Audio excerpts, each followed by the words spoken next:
বাসর ঘরে বসে রাগে দুঃখে অনবরত কান্না করে যাচ্ছে রায়া। হাতের পাশে থাকা টিস্যু বক্সের থেকে টিস্যু নিয়ে ছিঁড়েই যাচ্ছে সে। নিজের বড় ভাই সমতুল্য চাচাতো ভাইকে বিয়ে করতে হবে, এটা সে কোনোদিন কল্পনাও করতে পারেনি। এক বাড়িতে ছোট থেকে বড় হয়ে ওঠা, এখন পাশাপাশি আলাদা বাসা, যার কাছে নিয়ম করে সন্ধ্যা হলে পড়তে বসা, তাকে কিনা বিয়ে করতে হলো। ইহানকে সে কোনোদিনই প্রিয় মানুষ হিসেবে কল্পনা করতে পারে। দরজা খুলে ইহানকে ভেতরে আসতে দেখে যেন রাগ মাথায় উঠে যায় রায়ার। গর্জে ওঠে সে, বিছানা থেকে তাড়াতাড়ি করে নেমে এসে ইহানের সামনে দাঁড়ায়। পাঞ্জাবির কলার ধরে কান্না করতে করতে ঝাঁকাতে থাকে। তুই কি করে পারলি আমার জীবনটা এইভাবে নষ্ট করে দিতে? আমি তোকে কোনোদিনও ক্ষমা করব না, তোকে আমি শেষ করে ফেলবো। কলার ছাড় রায়া, আমার গলায় লাগছে। আমার সাথে একদম বাড়াবাড়ি করবি না। ইহান শেখ এগুলো একদম বরদাস্ত করবে না। আর তুই আমার সাথে কোন সাহসে তুই করে কথা বলছিস? লাগুক, মরে যা তুই। জানতি না তুই যে আমি শাওনকে ঠিক কতটা ভালোবাসি? তারপরও তুই কিভাবে আমার সাথে এতটা খারাপ করতে পারলি? আমি কি ক্ষতি করেছিলাম তোর? শাওন দুদিন ধরে এসেই তোকে পেয়ে যাবে, আমার সাথে তোর দূরত্ব তৈরি করবে। আর আমি তো এত সহজে হতে দেবো, তাই না? এত সহজ না সবকিছু, বুঝেছিস? ছোটবেলা থেকে আমি যা চেয়ে এসেছি সবকিছু পেয়েছি। বাবা আমার হাতের মুঠো এনে দিয়েছে সবকিছু, আর তুই তো একটা সাধারণ মেয়ে। আমাকে চাইতে বলেছি গে তোকে? আমাকে না চাইলেই পারতি। তোর এত এত দামি জিনিস চাওয়া আর পাওয়ার মাঝে এই সস্তা সাধারণ মেয়েকে না চাইলেও তো পারতি। ইহান শেখ যা চায় সেটাই পায়, হোক সেটা আপোষে বা ঝামেলা করে, হোক সেটা দামি বা সাধারণ কিছু। রিহান, আমি তোকে খুন করে ফেলবো জাস্ট। কথাটা বলেই রায়া রুমের এপাশে ওপাশে কিছু খুঁজতে থাকে। তেমন কিছু না পেয়ে মিষ্টির সাথে রাখা কাটা চামচ দেখলে সেটা নিয়েই ইখানের কাছে ফিরে এসে চামচটা ইখানের গলায় ধরে। এটা দেখেছিস? একদম তোর গলা ফুটো করে দেবো। না থাকবে বাস আর না বাজবে বাঁশরি। পারলে করে দেখা। যদি না পারছিস এটা করতে, তাহলে তুই আজকে শেষ।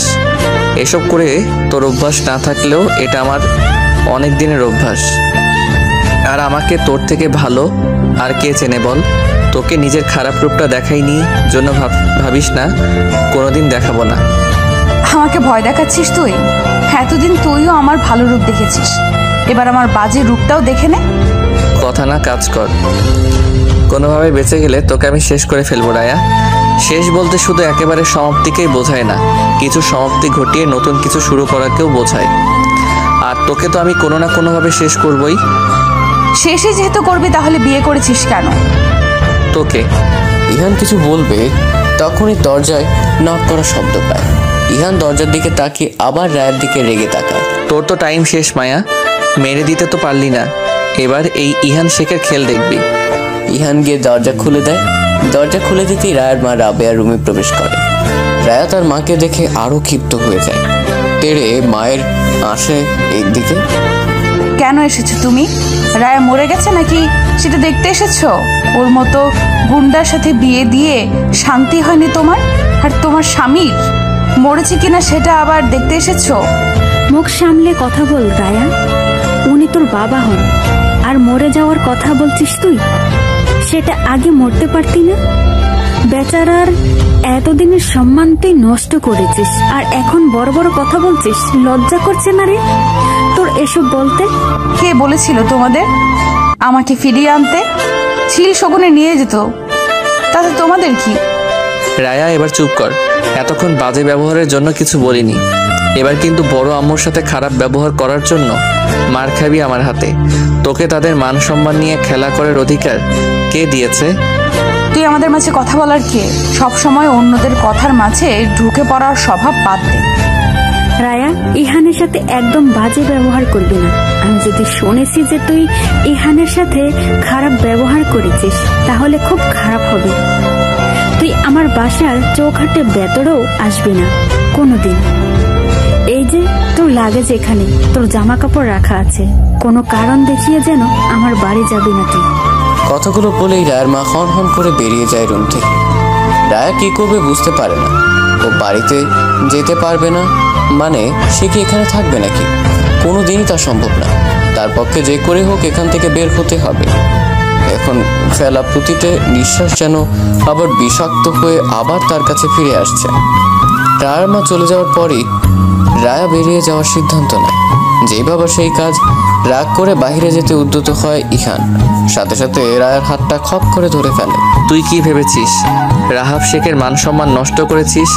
তার মেয়ে হয়ে এখন কি আমি আমার মান সম্মান ডোবাতে দেব নাকি? মানে আমাকে ছাড় তুই ইহান, আমি তোর সাথে এক ছাদের নিচে এক রুমে রাত কাটাতে পারবো না। আজকে থেকে আমার কেউ নেই, আমি একা। শুধু এক রুমে কেন রাত কাটাবি? এক বিছানায় আমার পাশে শুয়ে স্বামীর অধিকার দিয়ে তারপর আজ তোর রেহাই। মানে মানে চল তোকে বুঝিয়ে দিচ্ছি। ইহান, একদম আমাকে স্পর্শ করার সাহস দেখাবি না। তোর হাত আমি ভেঙে গুড়িয়ে দেব বলে দিলাম। কোন যেহেতু করতে পারিসনি সেহেতু হাত ভেঙে গুড়িয়ে দিতেও পারবি না। ইহান শেখের গায়ে হাত তোলা এত সহজ না মিসেস ইহান। তোর পদবীর আর তোর নামের আমি কাঁথায় আগুন দেই। আমি আগেও রায়া শিখছিলাম, আর এখনো আছি, ভবিষ্যতেও থাকবো। আগে ছিলি, এখন তুই আমার পরিচয়ে পরিচিত, আর ভবিষ্যতেও তাই। শেখ তো শেখই থেকে যাবে, তাই না? আমার হাত ছাড় ইহান। এখন তো হাত ধরেছি, আরো অনেক কিছু বাকি। কথাটা বলেও ইহান রায়ের হাত ছেড়ে কোমর চেপে ধরে। ইহানের এহেন আচরণে রায়া চমকে যায়। বারবার ইহানকে ছাড়িয়ে দেওয়ার চেষ্টা করছে, কিন্তু ইহান ছাড়ার পাত্র না। তোমার কি মনে হয় জান আমি তোমাকে আজ রাতে এমনি এমনি ছেড়ে দেব? সবার সামনে 3 বার কবুল বলে তোমার সব দায়িত্ব আমি নিয়েছি।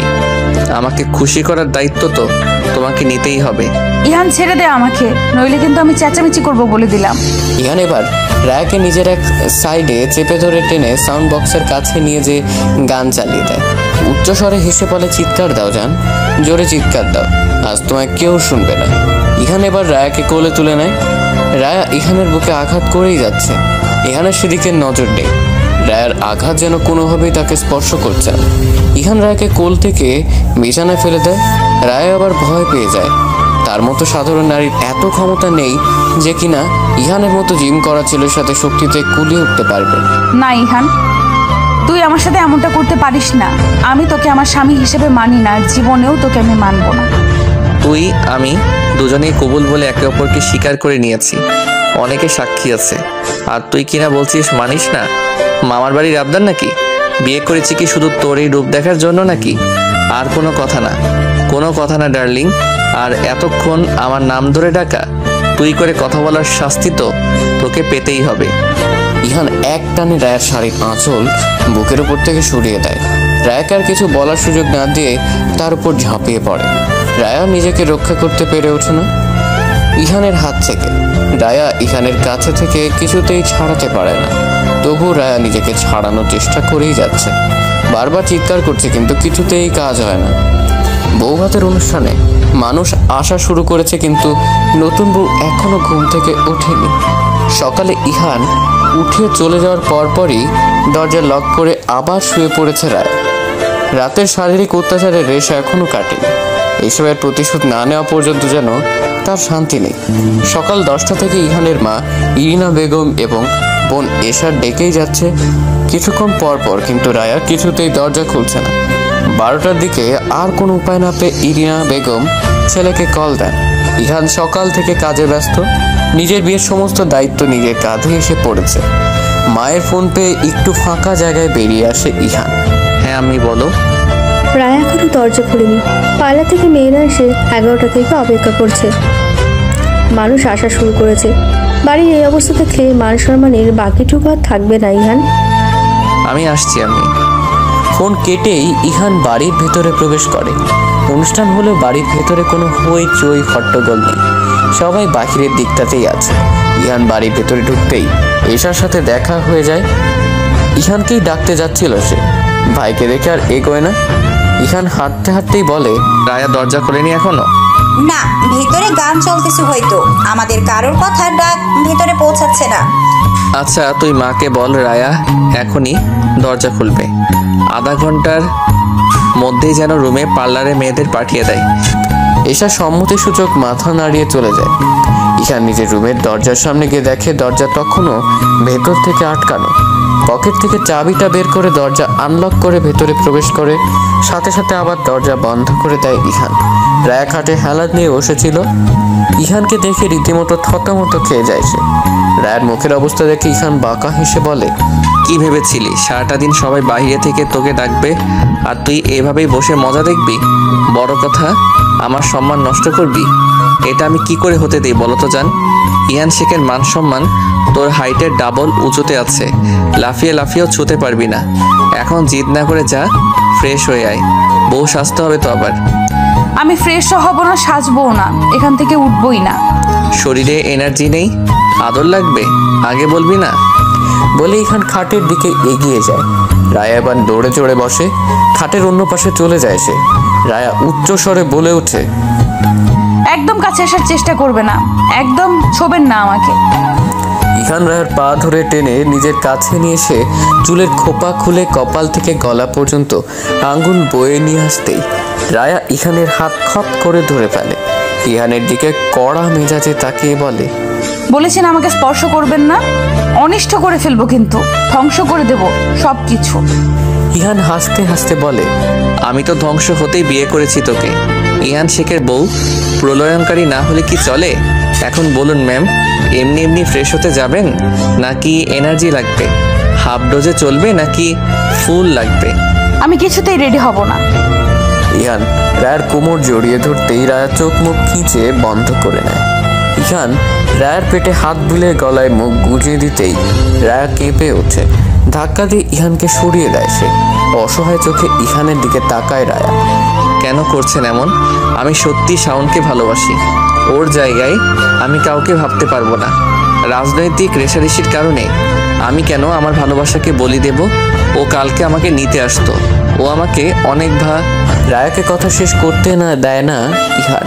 রায়ার ঠোঁটে তার রাজত্ব চলছে। রায়া নিজেকে ছাড়ানোর চেষ্টা করছে। এদিকে ইহান আরো শক্ত করে রায়ার হাত চেপে ধরেছে। রায়ার ঠোঁট থেকে নিজের ঠোঁট ছোঁয়াতে ছোঁয়াতে রায়ার গলায় নেমে যায় ইহান।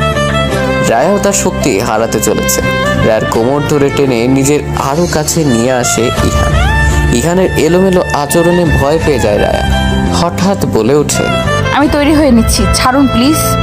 ইহান গলা ছেড়ে আবার ঠোঁটে হানা দেয়। রায়া শুধু চোখ বন্ধ করে নিজেকে নিয়ন্ত্রণ করছে। কিছুক্ষণ পর ইহান নিজেই রায়াকে ছেড়ে দেয়। বাহুতে ঠোঁট মুছে বলে, ভালোবাসার মানুষের মুখে অন্য কারোর জন্য ভালোবাসার কথা শোনা যায় না। যতবার তুই ওই ছেলের কথা বলবি ততবার আমি এভাবেই তোর মুখ বন্ধ করে দেব। 6 মাস ধরে রিলেশনে গেছি আমি। এর আগে কোথায় ছিলেন আপনি? যখন আমি কারোর সাথে নিজেকে ভালো রাখতে শিখেছি তখন আপনি আমার ভালোবাসার কথা বলছেন। যাকে ভালোবাসি তাকে ছেড়ে এখন সোজা অন্য কাউকে বিয়ে করতে হয়েছে আমাকে। পৃথিবীর সব জোর জবরদস্তি শুধু আমার উপর। ক্লাস 9-ই পড়তি তুই, তখন থেকে তোর প্রতি আমার দুর্বলতা। আমি নিশ্চয়ই তখন তোর মন নিয়ে খেলতাম না। তোর বয়স কম ছিল সেই সময়ে, যাকে তাকে ভালো লাগে। তোর কি মনে হয় পাশাপাশি বাড়িতে থেকে প্রেম করলে শরীর মানতো? সামলাতে পারতি আমাকে? সব কিছু তছনছ হয়ে যেত রায়া। সম্মান হারাতি, আবেগ, মায়া, ভালোবাসার প্রতি বিশ্বাস সব চলে যেত। আমাকেও ভালোবাসতে পারতি না তুই। কত কষ্টে নিজেকে তোর থেকে আর ভালোবাসার অনিষ্ট থেকে দূরে রেখেছি সেটা শুধু আমি জানি। যখন সময় হলো কাছে পাওয়ার, অপেক্ষা করলাম ভালোবাসার অনুভূতি প্রকাশ না করে কয়েক বছর, আর সে কিনা অন্য কাউকে ভালোবাসে। রায়া কান্না জড়ানো গলায় বলে, খুব বেশি সময় নিয়ে ফেলেছেন আপনি। আমি আপনার কাছে নিজের ইচ্ছেতে কখনো ফিরতে পারবো না। আমি শাওনকে ভালোবাসি, শাওনকেই ভালোবাসবো। চাইছেন তো বউ সাজি? আপনার সম্মান আমি আজ রাখছি। কে সাজাবে পাঠিয়ে দেন, আমি ফ্রেশ হয়ে আসছি। চেয়ারের ওপর রাখা তোয়ালে নিয়ে ইহানের সামনে থেকে চলে যায় রায়া। কিছুক্ষণ পর ফ্রেশ হয়ে ওয়াশরুম থেকে বেরিয়ে এসে দেখে 3 জন মেয়ে তার জন্য অপেক্ষা করছে। রায়া মুচকি হেসে তাদের কাছে গিয়ে বসে। 2টার দিকে রায়াকে আসনে নিয়ে যাওয়া হয়। সেখানে দাঁড়িয়ে বন্ধু বান্ধব পরিচিতদের সাথে কথা বলছে ইহান। রায়া চারদিকে খেয়াল করে দেখে নিজের জায়গায় বসে পড়ে। সবাই এসে ইহানের পাশাপাশি রায়ের সাথেও দেখা করে কথা বলছে। ইহান পেছনের দিকে তাকাতেই রায়াকে দেখতে পায়। এতগুলো মানুষের মাঝেই মন্ত্রমুগ্ধের মতো তাকিয়ে আছে সে। একজনের সাথে দাঁড়িয়ে কথা বলছিল সে। তার সাথে কথা শেষ না করতেই রায়ের পাশে গিয়ে দাঁড়ায়। আমার হৃদয় হরণকারী তুই। পাশে থেকে হঠাৎ কথা বলায় বুঝতে পারে না রায়া। ইহানের দিকে বাঁকা হয়ে জিজ্ঞেস করে, কিছু বললেন? প্রলয়ঙ্কারী তুই আমার হৃদয় প্রলয় ঘটিয়েছিস, হৃদয় হরণ করেছিস। আপনার সাথে আমার প্রেমের সম্পর্ক না, এইসব অন্য কাউকে বলুন, কাজে দিবে। তোর সাথে আমার প্রেমের সম্পর্ক, ভালোবাসার সম্পর্ক, সব ধরনের সম্পর্ক। খুব তাড়াতাড়ি আমি রায়াকে থামিয়ে দিয়ে বলে, এখন এত মানুষের মাঝে লিপকিস নিতে পারবি? আমার কিন্তু কোনো সমস্যা নেই বেব। দমে যায় রায়া, আর কিছু বলার সাহস করে না। এই লোকের উপর বিশ্বাস নেই তার, যখন তখন যেখানে সেখানে যা তা করে ফেলতে পারে। রায়া ঘুরে অন্যদিকে তাকায়। সবার সাথে দেখা সাক্ষাৎ করে অনুষ্ঠান শেষ করে নিজের রুমে ফিরতে ফিরতে রাত 8টা। রায়া রুমে আসার সাথে সাথে এসে দরজা নক করে। রায়া শাড়ি খুলতে গিয়ে আবার দরজার কাছে এসে এশাকে জিজ্ঞেস করে, কি হয়েছে? তুমি তো কিছুই খাওনি, তাই কাকি খাবার পাঠিয়েছে তোমার জন্য, নিয়ে আসবো? তোর কাকিকে বলে দে খাবারের সাথে কয়েক ফোঁটা বিষ যেন দিয়ে দেয়। কি বলছো এসব? তুমি মাথা ঠান্ডা করো আপু, দেখবে সব ঠিক হয়ে যাবে। তুমি তো জানোই ভাইয়া একটু রাগী, কিন্তু খুব ভালো মানুষ। রুমে আসবি? আমি চেঞ্জ করব, ফ্রেশ হব। এত মেকআপ দিয়েছে, মুখ চুলকাচ্ছে। না, তুমি তাহলে চেঞ্জ করো। ঠিক আছে যা, কেউ ডাকলে বলবি আমি ব্যস্ত আছি। এশা সেখান থেকে চলে যেতেই রায়া দরজা আটকাবে এমন সময় ইহান এসে যায়। দরজা থেকেই রায়ার হাত শক্ত করে ধরে ভেতরে নিয়ে যায় ইহান। হাত শক্ত করে ধরায় রায়া ব্যথায় চিৎকার দিয়ে ওঠে। রুমের মাঝে এসে হাত ছেড়ে দেয় ইহান। রায়া ইহানের দিকে এক পলক তাকাতেই খেয়াল করে ইহানের চোখ মুখ শক্ত করে আছে, নিশ্চয়ই কোনো বিষয় নিয়ে রেগে আছে। রায়া মুচকি হাসে। করেছে তো অনেক কিছুই, কিন্তু কোনটার জন্য রেগে আছে কে জানে। ইহান তাড়া পায়ে হেঁটে দরজাটা দ্রুম করে আটকে দেয়। ইহান এবার রায়ার সামনে এসে দাঁড়ায়, দাঁতে দাঁত চেপে বলে, আমি পুরুষ মানুষ নই, কাউকে কিছু বললে ভেবে বলতে পারিস না? পুরুষ হতে হলে দম থাকতে হয়, ওটা আমার অনেক বেশি আছে। আরো প্রমাণ চাই নাকি বিশ্বাস করতে? রায়া ইহানের দিক থেকে চোখ ফিরিয়ে নিয়ে বলল, আপনি এগুলো আমাকে কেন বলছেন? তুই তো মানুষের কাছে বলে বেড়াচ্ছিস, তোকে বলবো না তো কাকে বলবো? আমি মোটেও একদম কিছু কাউকে বলিনি। কি বলেছিস তাহলে? কিছুই বলিনি আমি। আমার ধৈর্যের পরীক্ষা নিস না রায়া, এত পরীক্ষা দিতে আমি অভ্যস্ত না। কিছুক্ষণ থেমে আবার বলে ওঠে, গত রাতের জন্য দুঃখিত। এরপর তোর ইচ্ছে বা অনুমতি ছাড়া আমি তোকে ছোবো না, নিশ্চিন্তে থাকতে পারিস এখন থেকে।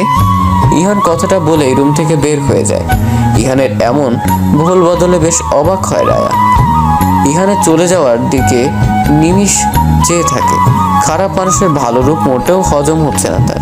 ইনা বেগম রুমে প্রবেশ করে দেখে রায়া দরজার দিকেই তাকিয়ে আছে। তিনি রায়ার সম্মুখে এসে জিজ্ঞেস করলেন, ইয়ান ওভাবে বেরিয়ে কেন গেল? কোনো কাজ পড়ে গেছে? জানি না, আমি কিচ্ছু বলিনি। আচ্ছা, ওখানে তো মনে হয় কিছু খাসনি। আমার তো আহার নিদ্রা সব গেছে বড় মা। ইনা বেগম নিম্নস্বরে বলেন, ভাগ্যে যা ছিল তাই হয়েছিল, এখন অতীত ভুলে যা। ইহানের সাথে যত তাড়াতাড়ি সব ঠিকঠাক করে নিবি ততই তোর জন্য ভালো হবে। আমার ছেলেকে তো চিনিস, ভীষণ জেদি আর একরোখা টাইপের। সব কিছু জলদি ঠিক করে নে, আমি খাবার পাঠিয়ে দিচ্ছি, খেয়ে শুয়ে পড়বি। ইনা বেগম চলে যাওয়ার পরপরই রায়া দরজা আটকে চেঞ্জ করে ফ্রেশ হয়ে নেয়। হঠাৎ বাড়ির কথা মনে হতেই বুকের মধ্যে কিছু একটা খচ করে বিঁধে। অনুষ্ঠানে সবাই সবার সাথে কথা বললেও তার বাড়ির কেউ তার সাথে কথা বলেনি, এমনকি তার মাও না। মাকে সে একবার চোখের দেখাটাও দেখতে পারেনি।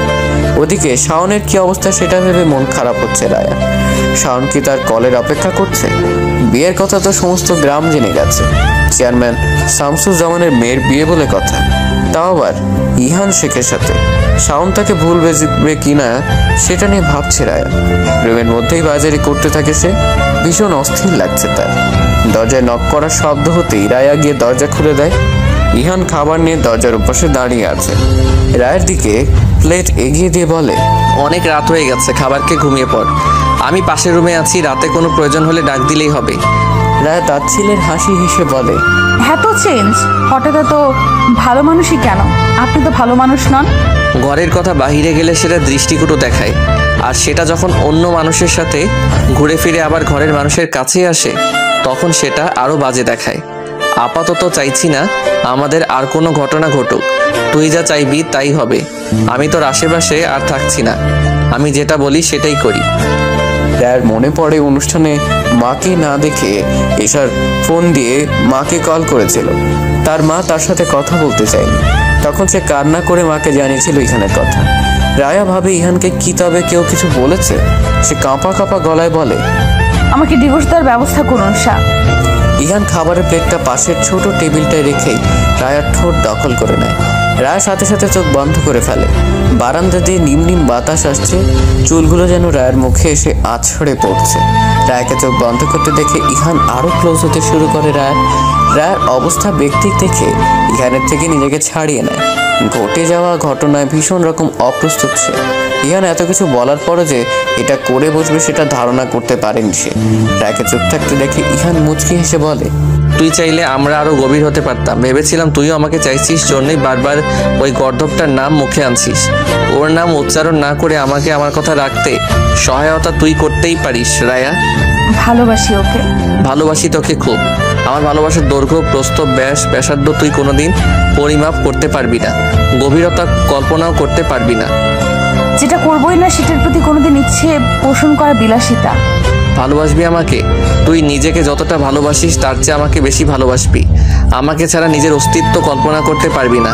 ভালোবাসতে না পারলে নিঃশ্বাস বন্ধ হয়ে যাবে। কাছে পাবার জন্য, একটু ছুঁয়ে দেওয়ার জন্য ছটফট করবি। তুই ভালোবাসার মরণে মরবি। খুব বিদঘুটে হবে সেই মৃত্যু। তোর জীবনে একমাত্র পুরুষ হব আমি। যে পুরুষের ভালোবাসা তোকে মাত্রাতিরিক্ত যন্ত্রণা দেবে সেই পুরুষ আমি। তুই আমাকে তোর সমস্ত শরীরে যত্ন করে মাখবি। আমার গন্ধতে তোর চারপাশ ছেয়ে থাকবে। তোর সবটা জুড়ে শুধু আমি আর আমিই থাকবো। একসাথে দুজনকে ভালোবাসা নিশ্চয়ই সম্ভব না। আমি শুধু একজনেরই। ওই যে বললাম, পুরুষের ভালোবাসা তোকে মাত্রাতিরিক্ত যন্ত্রণা দেবে সেই পুরুষ আমি। তুই শুধু আমাকেই ভালোবাসবি। তোর সবটা জুড়ে শুধু আমি আর আমিই থাকবো। ইহান রুম থেকে বেরিয়ে যায়। রায়া সেখানেই থা মেরে দাঁড়িয়ে ইহানের বলা কথাগুলো ভাবছে। কথাগুলো যেন তার কানে বারবার প্রতিধ্বনিত হচ্ছে। রায়ার ইহানের ব্যক্তিগত সময় ছাড়া কয়েকদিন কেটে গেছে। ইহান এক প্রকার রায়াকে এড়িয়ে চলার চেষ্টায় আছে।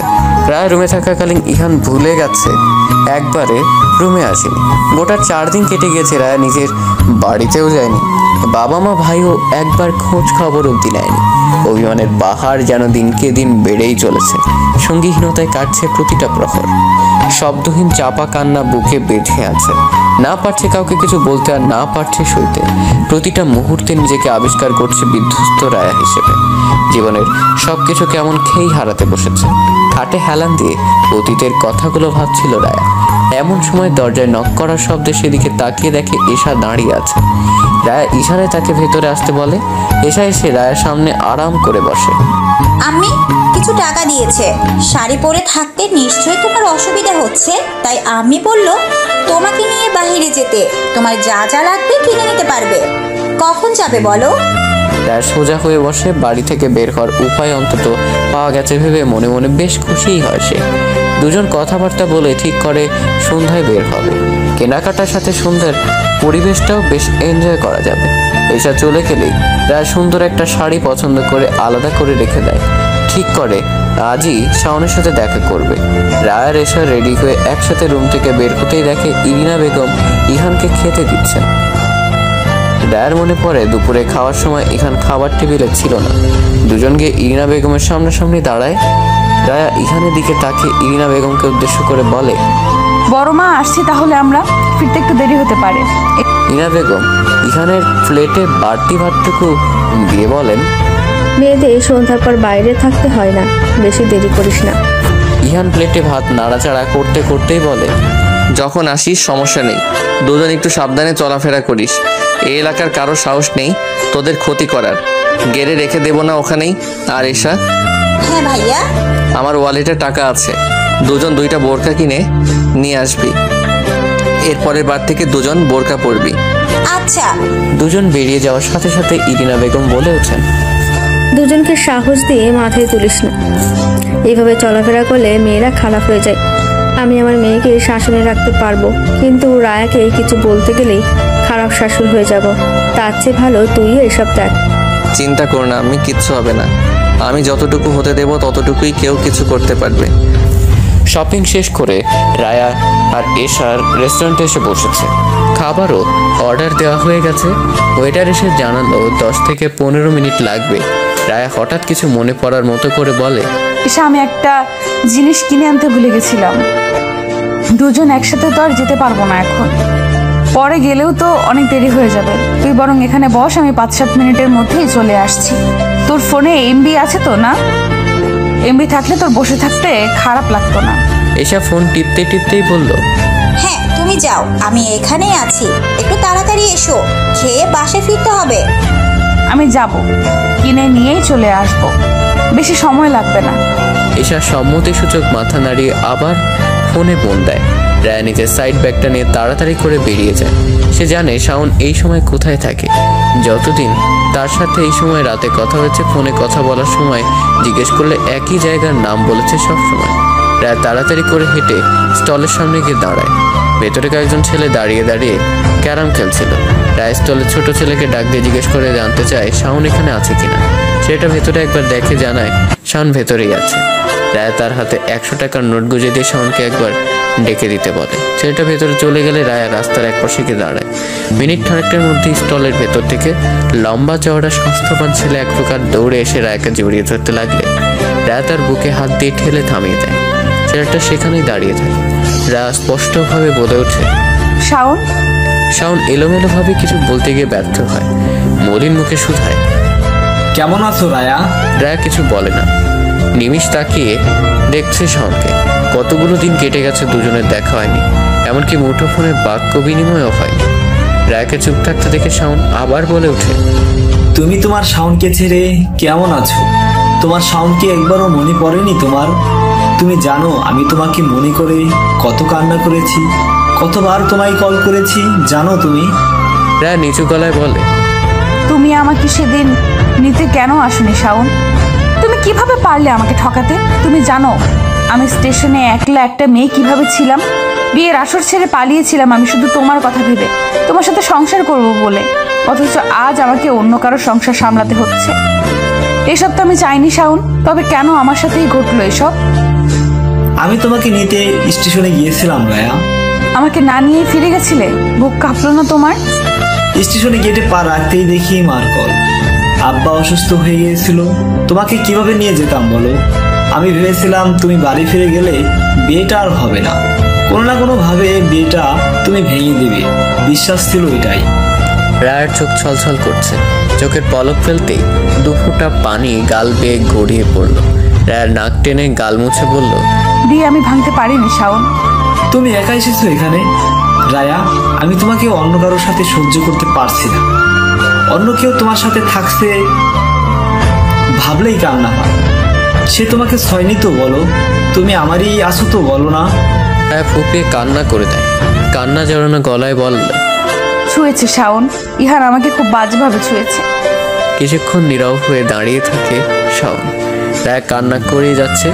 শাওন কিছু একটা ভেবে চকিতে বলে ওঠে, রায়া তুমি আমার, সে তুমি যেরকমই হও। ইহান তোমাকে তোমার ইচ্ছের বিরুদ্ধে স্পর্শ করেছে। আমি তোমাকে এক্ষুনি এখান থেকে নিয়ে যাব, আর থাকতে হবে না তোমার ওখানে। তুমি আমার সাথে আমার মানুষ হয়ে থাকবে। প্রিয় মানুষদের মুখে এমন কথা শুনে আশার আলো দেখতে পায় রায়া। নিজের মনকে জিজ্ঞেস করে, পালিয়ে যাব শাওনের সাথে? বাবার যে সম্মানহানি হবে। পরেই মনকে বুঝায় তারা কেউ তো আর তার কথা শোনেনি, তাহলে সে কেন এত মানুষের কথা শুনবে? রাজি হয়ে যায় রায়া। প্রিয় মানুষের সাথে পালিয়ে যেতে সে প্রস্তুত। ঠিক করে এক্ষুনি পালাবে তারা, কারো কথা আর ভাববে না। রায়ের রাজি হয়, শাওনও বেশ খুশি হয়। রায়ের দুবাহু ধরে বলে, তুমি এখানে দাঁড়াও, আমার বন্ধুকে ব্যবস্থা করতে বলি। কিসের ব্যবস্থা করতে বলবে? রায়ের কথা না শুনে শাওন একটু দূরে এসে কাউকে কল লাগায়। দূরে জ্বলতে থাকা লাইটের আলোয় শাওনের মুখে শয়তানি হাসি স্পষ্ট বোঝা যাচ্ছে। উপাস থেকে কল রিসিভ করতেই শাওন বলে ওঠে, মামা কাম তো হয়ে গেছে। আমার শত্রুর মেয়ে বর্তমানে ইয়ান শেখের স্ত্রী নিজে পায়ে হেঁটে আমার কাছে চলে এসেছে। সেদিন সম্মান ডুবাইতে পারেনি তো কি হয়েছে, আজ তো হবে। রাত আর নাইককে ডাক দে, 4 জন মিলে আজ মাস্তি করব। রুমটা ঠিক কর, আইতাছি। কল রেখে রায়ের কাছে যাওয়ার উদ্দেশ্যে পেছনে ফিরতেই রায়কে দেখে চমকে যায় শাওন। সাথে সাথে চোখ বড় বড় হয়ে যায় তার। রায়ের মুখে একসাথে ভয়, নিন্দা, তীব্র ঘৃণা পরিলক্ষিত হচ্ছে। শাওন শুকনো ঢোক গিলে বলে, রায়া তুমি এখানে? রায়া নিজেকে নিয়ন্ত্রণ করতে না পেরে রাগে একটা সশব্দের চড় লাগিয়ে দেয় শাওনকে। শাওন গালে হাত দিয়ে দাঁতে দাঁত ঠুকতে থাকে।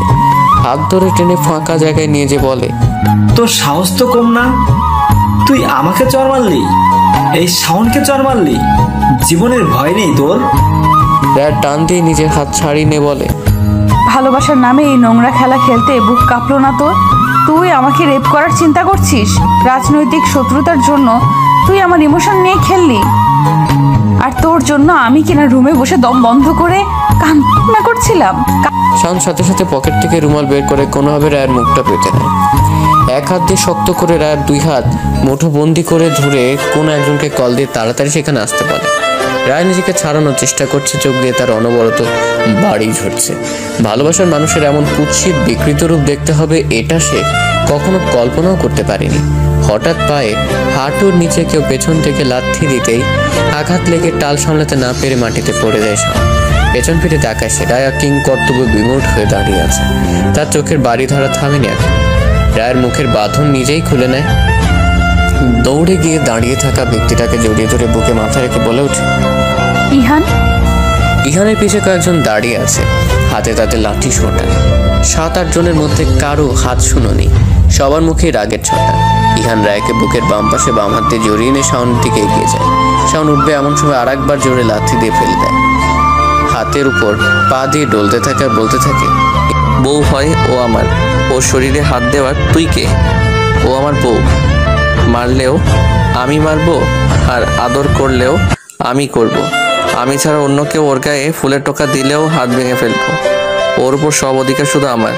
কানে ভালো করে ঢুকিয়ে নে কথাটা, ও আমার বউ হয়। নিজেকে নিয়ন্ত্রণ করতে না পেরে বেধড়ক মারধর করতে থাকে। পেছনে থাকা ছেলেগুলো শাওনকে মারতে এগিয়ে আসতে চাইলে ইহান তাদের থামিয়ে দিয়ে বলে, ওকে তো আমিই দেখে নিচ্ছি, আমার বউয়ের গায়ে হাত দিয়েছে, ওর হাত আমি ভেঙে গুড়িয়ে দেব। শালা কুত্তার বাচ্চা আমার বউকেও স্পর্শ করেছে। কিছুক্ষণের মধ্যে শাওনের 3 জন বন্ধু গাড়ি নিয়ে নির্দিষ্ট জায়গায় এসে মারপিট থেকে প্রথমে চলে যেতে চায়। তারপর সিদ্ধান্ত নেয় এবারের মতো ইহান শেখের কাছে ক্ষমা চেয়ে শাওনকে ফিরিয়ে নিয়ে যাবে। যেই ভাবা সেই কাজ। 3 জন গাড়ি থেকে নেমে এগিয়ে যে ইহানকে ধরে থামায়। সবাই শাওনের হয়ে ক্ষমা চায়। 2 জন মিলে শাওনকে মাটি থেকে টেনে তুলে দাঁড় করিয়ে দেয়। একজন বারবার শাওনের হয়ে ক্ষমা চেয়ে যাচ্ছে। ইহান বলে উঠে, তোদেরও খুব ভালো করে চেনা আছে, কুত্তার সাথে থেকে থেকে তার মতোই ঘেউ ঘেউ করে যাচ্ছিস। আমার বউয়ের দিকে যদি আর একবার কাউকে নজর তুলে তাকাতে দেখি, চোখ একদম তুলে নেব, মাথায় রাখিস। আমার জিনিস মানে সেটা শুধু আমারই, এখানে আমি অন্য কাউকে একচুল পরিমাণও বরদাস্ত করবো না। ফার্দার যদি আমার এলাকার ত্রিসীমানায় তোদের কাউকে দেখেছি, সেদিনই তোদের শেষ দিন হবে, মনে রাখিস। ইহান একজনকে ডেকে পুলিশকে কল করতে বলে। রায়াকে নিয়ে সেখান থেকে বেরিয়ে যায়। রায়ার ইহানের বাড়ি ফিরতে ফিরতে 10টা পার হয়ে যায়। গাড়িতে 2 জন দুজনের সাথে একটা কথাও বলেনি। সারা রাস্তা রায়া চোখের পানি ফেলেছে। পৃথিবীর কোনো মানুষই নিজেকে নিজের পছন্দ বা সিদ্ধান্তকে ভুল হিসেবে কিছুতেই মেনে নিতে পারে না। সারা পৃথিবীর মানুষ যখন চোখে আঙুল দিয়ে দেখিয়ে দেয়, তখন খুব দেরি হয়ে যায়। নিজেকে শুধরে নিতে নিতে কিছু সম্পর্ক স্বকীয়তা হারায়। বাড়ির সামনে এসে গাড়ি থামলে রায়া গাড়ি থেকে নেমে পাশেই দাঁড়ায়। ইহান গাড়ি রাখার জায়গায় গাড়ি ঠিক করে রেখে এসে দেখে রায়া যেখানে দাঁড়িয়ে ছিল সেখানেই দাঁড়িয়ে আছে। ইহান গেটের ভিতর ঢুকবে এমন সময় রায়কে উদ্দেশ্যে বলে ওঠে, আমি আগেই এশাকে বাড়ি পাঠিয়ে দিয়েছি। ওকে বলেছি আমি তোকে নিয়ে দেরিতে ফিরবো, ওভাবে বাড়িতে বলেছে। এবার তুই স্বাভাবিক হয়ে বাড়িতে ঢুকলে আর কোনো সমস্যা হবে না। 2 জন একসাথেই বাড়িতে প্রবেশ করে। ইহান নিজের জন্য বরাদ্দকৃত রুমের দরজা হাট করে খুলে আবার দরজা আটকে দেয়। রায়া সেখানে কিছুক্ষণ দাঁড়িয়ে আর কোনো সারা শব্দ না পেয়ে নিজেও নিজের রুমের দিকে অগ্রসর হয়। রাতে আর কারোর সাথে দেখা হয় না তার। রায়ার ঘুম থেকে উঠতে উঠতে 11টা বেজে যায়। সারা রাত ঘুমোতে পারেনি সে। সমস্ত দুনিয়ার দুঃখ কষ্ট যেন বুকে চেপে বসেছিল তার। বিছানাতে শুয়ে শুয়ে এপাশ ওপাশ করেছে সারা রাত। কখনো বা রুমেই পায়চারি করেছে বা বারান্দায় দাঁড়িয়ে খোলা আকাশের দিকে তাকিয়ে দুঃখ বিলাস করেছে। ফ্রেশ হয়ে নাস্তা করে নিজের রুমে ফিরে আসবে এমন সময় ইরিনা বেগম রায়াকে নিজের রুমে ডাকেন। রায়া ইরিনা বেগমের পিছে পিছে রুমে প্রবেশ করেন। দুজনে গিয়ে সোফায় বসে ইরিনা বেগম ঠান্ডা মেজাজে বলতে শুরু করলেন, আমার ছেলে আমার সাথে সব কথা শেয়ার করে। যেহেতু আমার কম বয়সে বিয়ে হয়েছিল, তাই সব মিলিয়ে আমি আমার ছেলে চেয়ে 16 বছরের বড়। বয়সের বেশি পার্থক্য না থাকায় আমি আমার ছেলের সাথে খুব ভালোভাবেই মিশতে পেরেছি। এই যে তোর বড় বাবা মারা যাওয়ার পর কিন্তু আমি একা আমার ছেলে মেয়েকে মানুষ করেছি। আল্লাহ যদি আমাদের ওপর রহমত না রাখতেন, এটা সম্ভব হতো না। ইহান যে তোকে পছন্দ করে এটা আমি অনেক আগে থেকে জানি। ইহান বাইরে পড়তে যাওয়ার সময় নিজে তোর বাবার কাছে তোকে চেয়ে গিয়েছিল।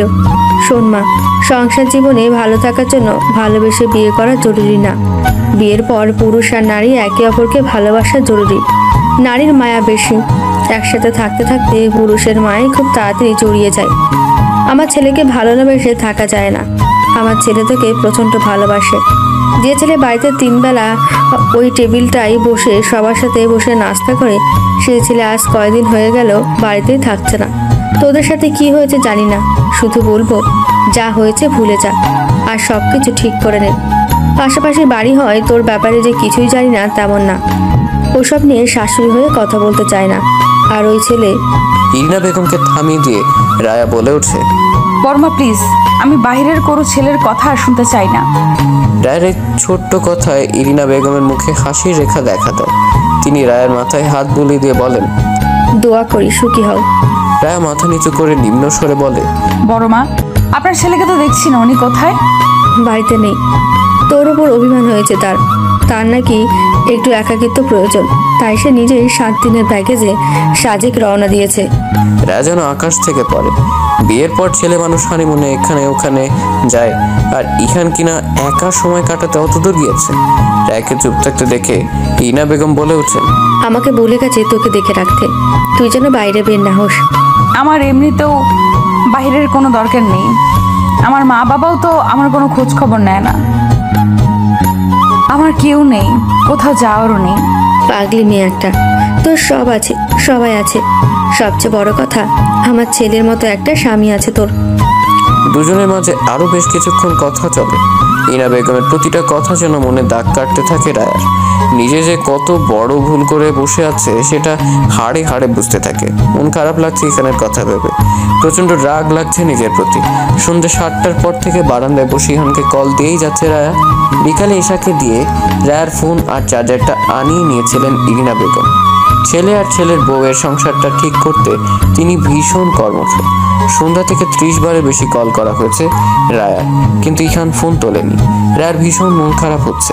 ইরিনা বেগমের কথাটা বারবার কানে বাজছে। সংসার জীবনে ভালো থাকতে হলে ভালোবেসে বিয়ে করা জরুরি না, বিয়ের পর সঙ্গীকে ভালোবাসা জরুরি। রায়া তার জীবনের কালো অধ্যায় সমস্তটা ঝেড়ে ফেলতে চাইছে। সাথে মানুষটা এগিয়ে এলে হয়তো সব নতুন করে শুরু করা সম্ভব হতো। ইরিনা বেগম রাতের খাবারের জন্য ডাকতে এসে রায়াকে রুমে না পেয়ে বারান্দায় এসে দেখে রায়া ফোনটা পাশে রেখে বাইরে তাকিয়ে কিছু একটা ভাবছে। ইরিনা বেগম কাঁধে হাত রাখতেই চমকে ওঠে রায়া। পিছনে তাকিয়ে ইরিনা বেগমকে দেখে মলিন একটা হাসি দিয়ে বলে, হ্যাঁ বড়মা বলেন। কত বাজে দেখেছিস? খেতে হবে না? খেতে আই। আমার খেতে ইচ্ছে করছে না বড়মা। উফ, এসব আমি একদমই শুনবো না। আমি ভাত বাড়ছি গিয়ে, তুই এখনই আসবি, একদম দেরি করবি না। আর কালকে বাড়ি যাবি, বাবা রাগ করে আছে। তুই ভুল করেছিলি, তাই সব ঠিকঠাক করে নিতে হবে তো, তাই না? রায়া মাথা ঝাঁকায়। ইরিনা বেগম কিছু একটা ভেবে বলেন, একটা কথা আমি গ্যারান্টি দিয়ে বলতে পারি, আমার ছেলের মতো আর একটাও পাবি না। তুই শুধু এখন একটু পরিশ্রম করে ওকে নিজের কাছে ফিরিয়ে নিয়ে। একটা মেয়ে চাইলে পুরুষকে যাযাবর বানাতেও পারে, আবার সংসারী পুরুষও বানাতে পারে। তুই আমার ছেলেকে তোর সুখের হাতিয়ার হিসেবে তৈরি করে নে। ইরিনা বেগম কথা শেষ করে চলে যান। রায়া আরেকবার কল দিয়ে খেতে যাওয়ার কথা ভাবে। রায়া ফোন কানে ধরে গ্রিলের রং তুলতে থাকে চিমটি দিয়ে। ফোন রিসিভ হতেই চোখ খিঁচে বন্ধ করে নেয় রায়া। ওপাশে লোকটার কোনো সাড়া শব্দ না পেয়ে রায়া নিজেই বলে, কোথায় আপনি? ওপাশ থেকে উল্টো জবাব আসে, কেন, কি হয়েছে? প্রশ্নের জবাবে উত্তর দিতে হয়, উল্টো প্রশ্ন করছেন কেন? বিদেশিরা কি আপনাকে এটা শিখিয়েছে? ফোন করেছিস কেন সেটা বল। বাসায় আসেন। না, আমি সাজেক যাচ্ছি। আপনি কোথাও যাচ্ছেন না। বললাম তো যাচ্ছি। তুই আমার থেকে বেশি জানিস নাকি? আপনি নিয়ন ভাইয়ার সাথে ওনার বাড়িতেই আছেন, আমি জানি। আমি কাছে থাকলে তো তোর সমস্যা। এক্স বয়ফ্রেন্ডের জন্য সারাক্ষণ মনটা পুরো ছাই হয়ে যায় তোর। দূরেই তো আছি, ভালো থাকার কথা। বাসায় আসেন, চুমু খাবো। তারপর খাবি, বেয়াদব মেয়ে। আপনার মতো ওষ্ঠতে ওষ্ঠ মিলিয়ে যে চুম্বন করা ওটা দিব। বাসায় আসেন। টসটসে গালে পুরুষ মানুষের শক্ত হাতে যে থাপ্পড় দেওয়া হয় সেটা দেবো একদম। আসবেন না বাসায়? না, ফোন রাখ। ইহান ফোন কেটে দিলে রায়া দাঁতে দাঁত চেপে চিৎকার দিয়ে বলে ওঠে, শাশুড়ি মা, আপনার ছেলে বাসায় আসুক আগে, তারপর বুঝিয়ে দেব কত মরেছে কত ঝাল। আমি যেভাবে যে পরিস্থিতিতে তোকে ছুঁয়েছি, তোর অনিচ্ছা সত্ত্বেও ভালোবাসা চাপিয়ে দিয়েছি, এটা আমার ভুল। ভুল না, অন্যায় করেছে আমি মেনে নিলাম, কিন্তু তুই যেটা করতে চেয়েছিলি সেটা কি ছিল? তোর আর আমার কাজে কি কাটাকুটি করে মিলমিশ হওয়া যায়? ইহানের প্রশ্নের উত্তরে রায়া কিছুই বলতে পারছে না। চুপচাপ বসে নীরবতা পালন করছে আয়োজন করে। একটা দীর্ঘশ্বাস ফেলে বলে, মানুষ প্রতারিত হওয়ার পর নতুন করে ভালোবাসতে ভয় পায়। আমি খুব বাজেভাবে প্রতারিত হয়েছি, খুব খুব খুব বাজেভাবে। আমি নিজেকে সব কিছু থেকে সরিয়ে নিয়েছি, নিজেকে বদলে ফেলেছি। আমার পৃথিবীতে আমার মানুষ বলতে একজনও নেই। এইটাই কি বড় শিক্ষা না আমার জন্য? মানুষ মাত্রই তো। ইহান ধমকের সুরে বলে ওঠে, একদম এটাকে ভুল বলবি না, এটা অন্যায়, মাত্রা ছাড়া অন্যায়। ক্ষমার অযোগ্য? আপাতত ক্ষমার বিষয়টা মাথায় আনতে চাইছি না। একাকিত্ব আমাকে গিলে খাচ্ছে, সঙ্গ প্রয়োজন। কিছু সময় মানুষের একাকিত্ব প্রয়োজন, নিজের ভুল বোঝার জন্য, নিজেকে চেনার জন্য, প্রায়শ্চিত্ত করার জন্য একাকিত্ব প্রয়োজন। আমার প্রয়োজন আর অনুভব করেন না? নাকি মৃত্যুসম অপরাধ করার ফলে আমার প্রতি থাকা ভালোবাসা ধুয়ে মুছে সাফ হয়ে গিয়েছে? ভালোবাসতে ভুলে গিয়েছেন? একটা অন্যায় করার পর যতটুকু অপরাধ বোধ হওয়া প্রয়োজন তার চেয়ে অনেক হয়েছে এবং হচ্ছে। হতে থাকুক। একবার আসবেন না? সামনে দাঁড়িয়ে চোখে চোখ রেখে বলবেন না যে রায়া, অনেক তো হলো, চলো আবার শুরু করি। তুই বিয়ের পর প্রাক্তনের সাথে চলে যেতে চেয়েছিলি, তোর মনে হয় খুব তাড়াতাড়ি তুই ক্ষমা পাবি? রায়া কিছুক্ষণ নীরব থেকে আবার বলে ওঠে, মৃত্যুদণ্ড দেবেন? বেঁচে যেতাম। দম বন্ধ হয়ে আসা আমার সময় বাঁচার তাগিদে ছটফট করি। এইসব আর করতে হতো না। এত অসম্মান নিয়ে বাঁচা যায় না। আপনি এটুকু চিন্তা করছেন না যে আপনার সাথে যদি এমন হতো যে আপনি কাউকে ভালোবাসেন এবং বাড়ি থেকে আপনাকে অন্য কারোর সাথে বিয়ে দিয়েছে, হঠাৎ আগের সেই ভালোবাসার মানুষকে দেখলে হৃদয়টা লাফিয়ে উঠবেই। আমি কিছুতেই ভুলতে পারছি না যে আমার বউ অন্য কারোর সাথে। ইহান কথা বলতে গিয়ে থেমে যায়। নিজের বলা বাক্যটা কিছুতেই শেষ করতে পারে না, মুখ দিয়ে বের হয় না কথা। ইহানকে চুপ করে যেতে দেখে রায়া বলে ওঠে, মৃত্যু প্রয়োজন হয় এমন পরিস্থিতিতে ফেলে দেবেন না, এমন পরিস্থিতি তৈরি করবেন না প্লিজ, যেটায় ভুলের এবং অন্যায়ের প্রায়শ্চিত্ত করতে করতে নিজের মৃত্যু কামনা করতে হয়। মানুষের নিজের ভুল বুঝতে একটা ধাক্কাই যথেষ্ট। এই ধাক্কা আমার হাড় গোড় ভেঙে মাটিতে মিশিয়ে দিয়েছে। আমি আর উঠে দাঁড়াতে পারছি না।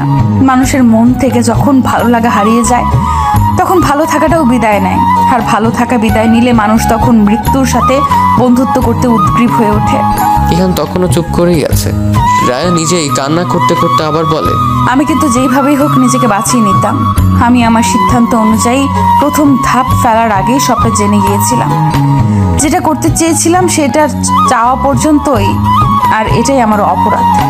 রায়ার কথা বলতে পারছে না, কান্না করে তার নাক মুখ বন্ধ হয়ে আসছে, গলা থেকে কথা বের করছে না। রায়া ফোনটা কেটে পাশে রেখে ফুপিয়ে ফুপিয়ে কান্না করতে থাকে।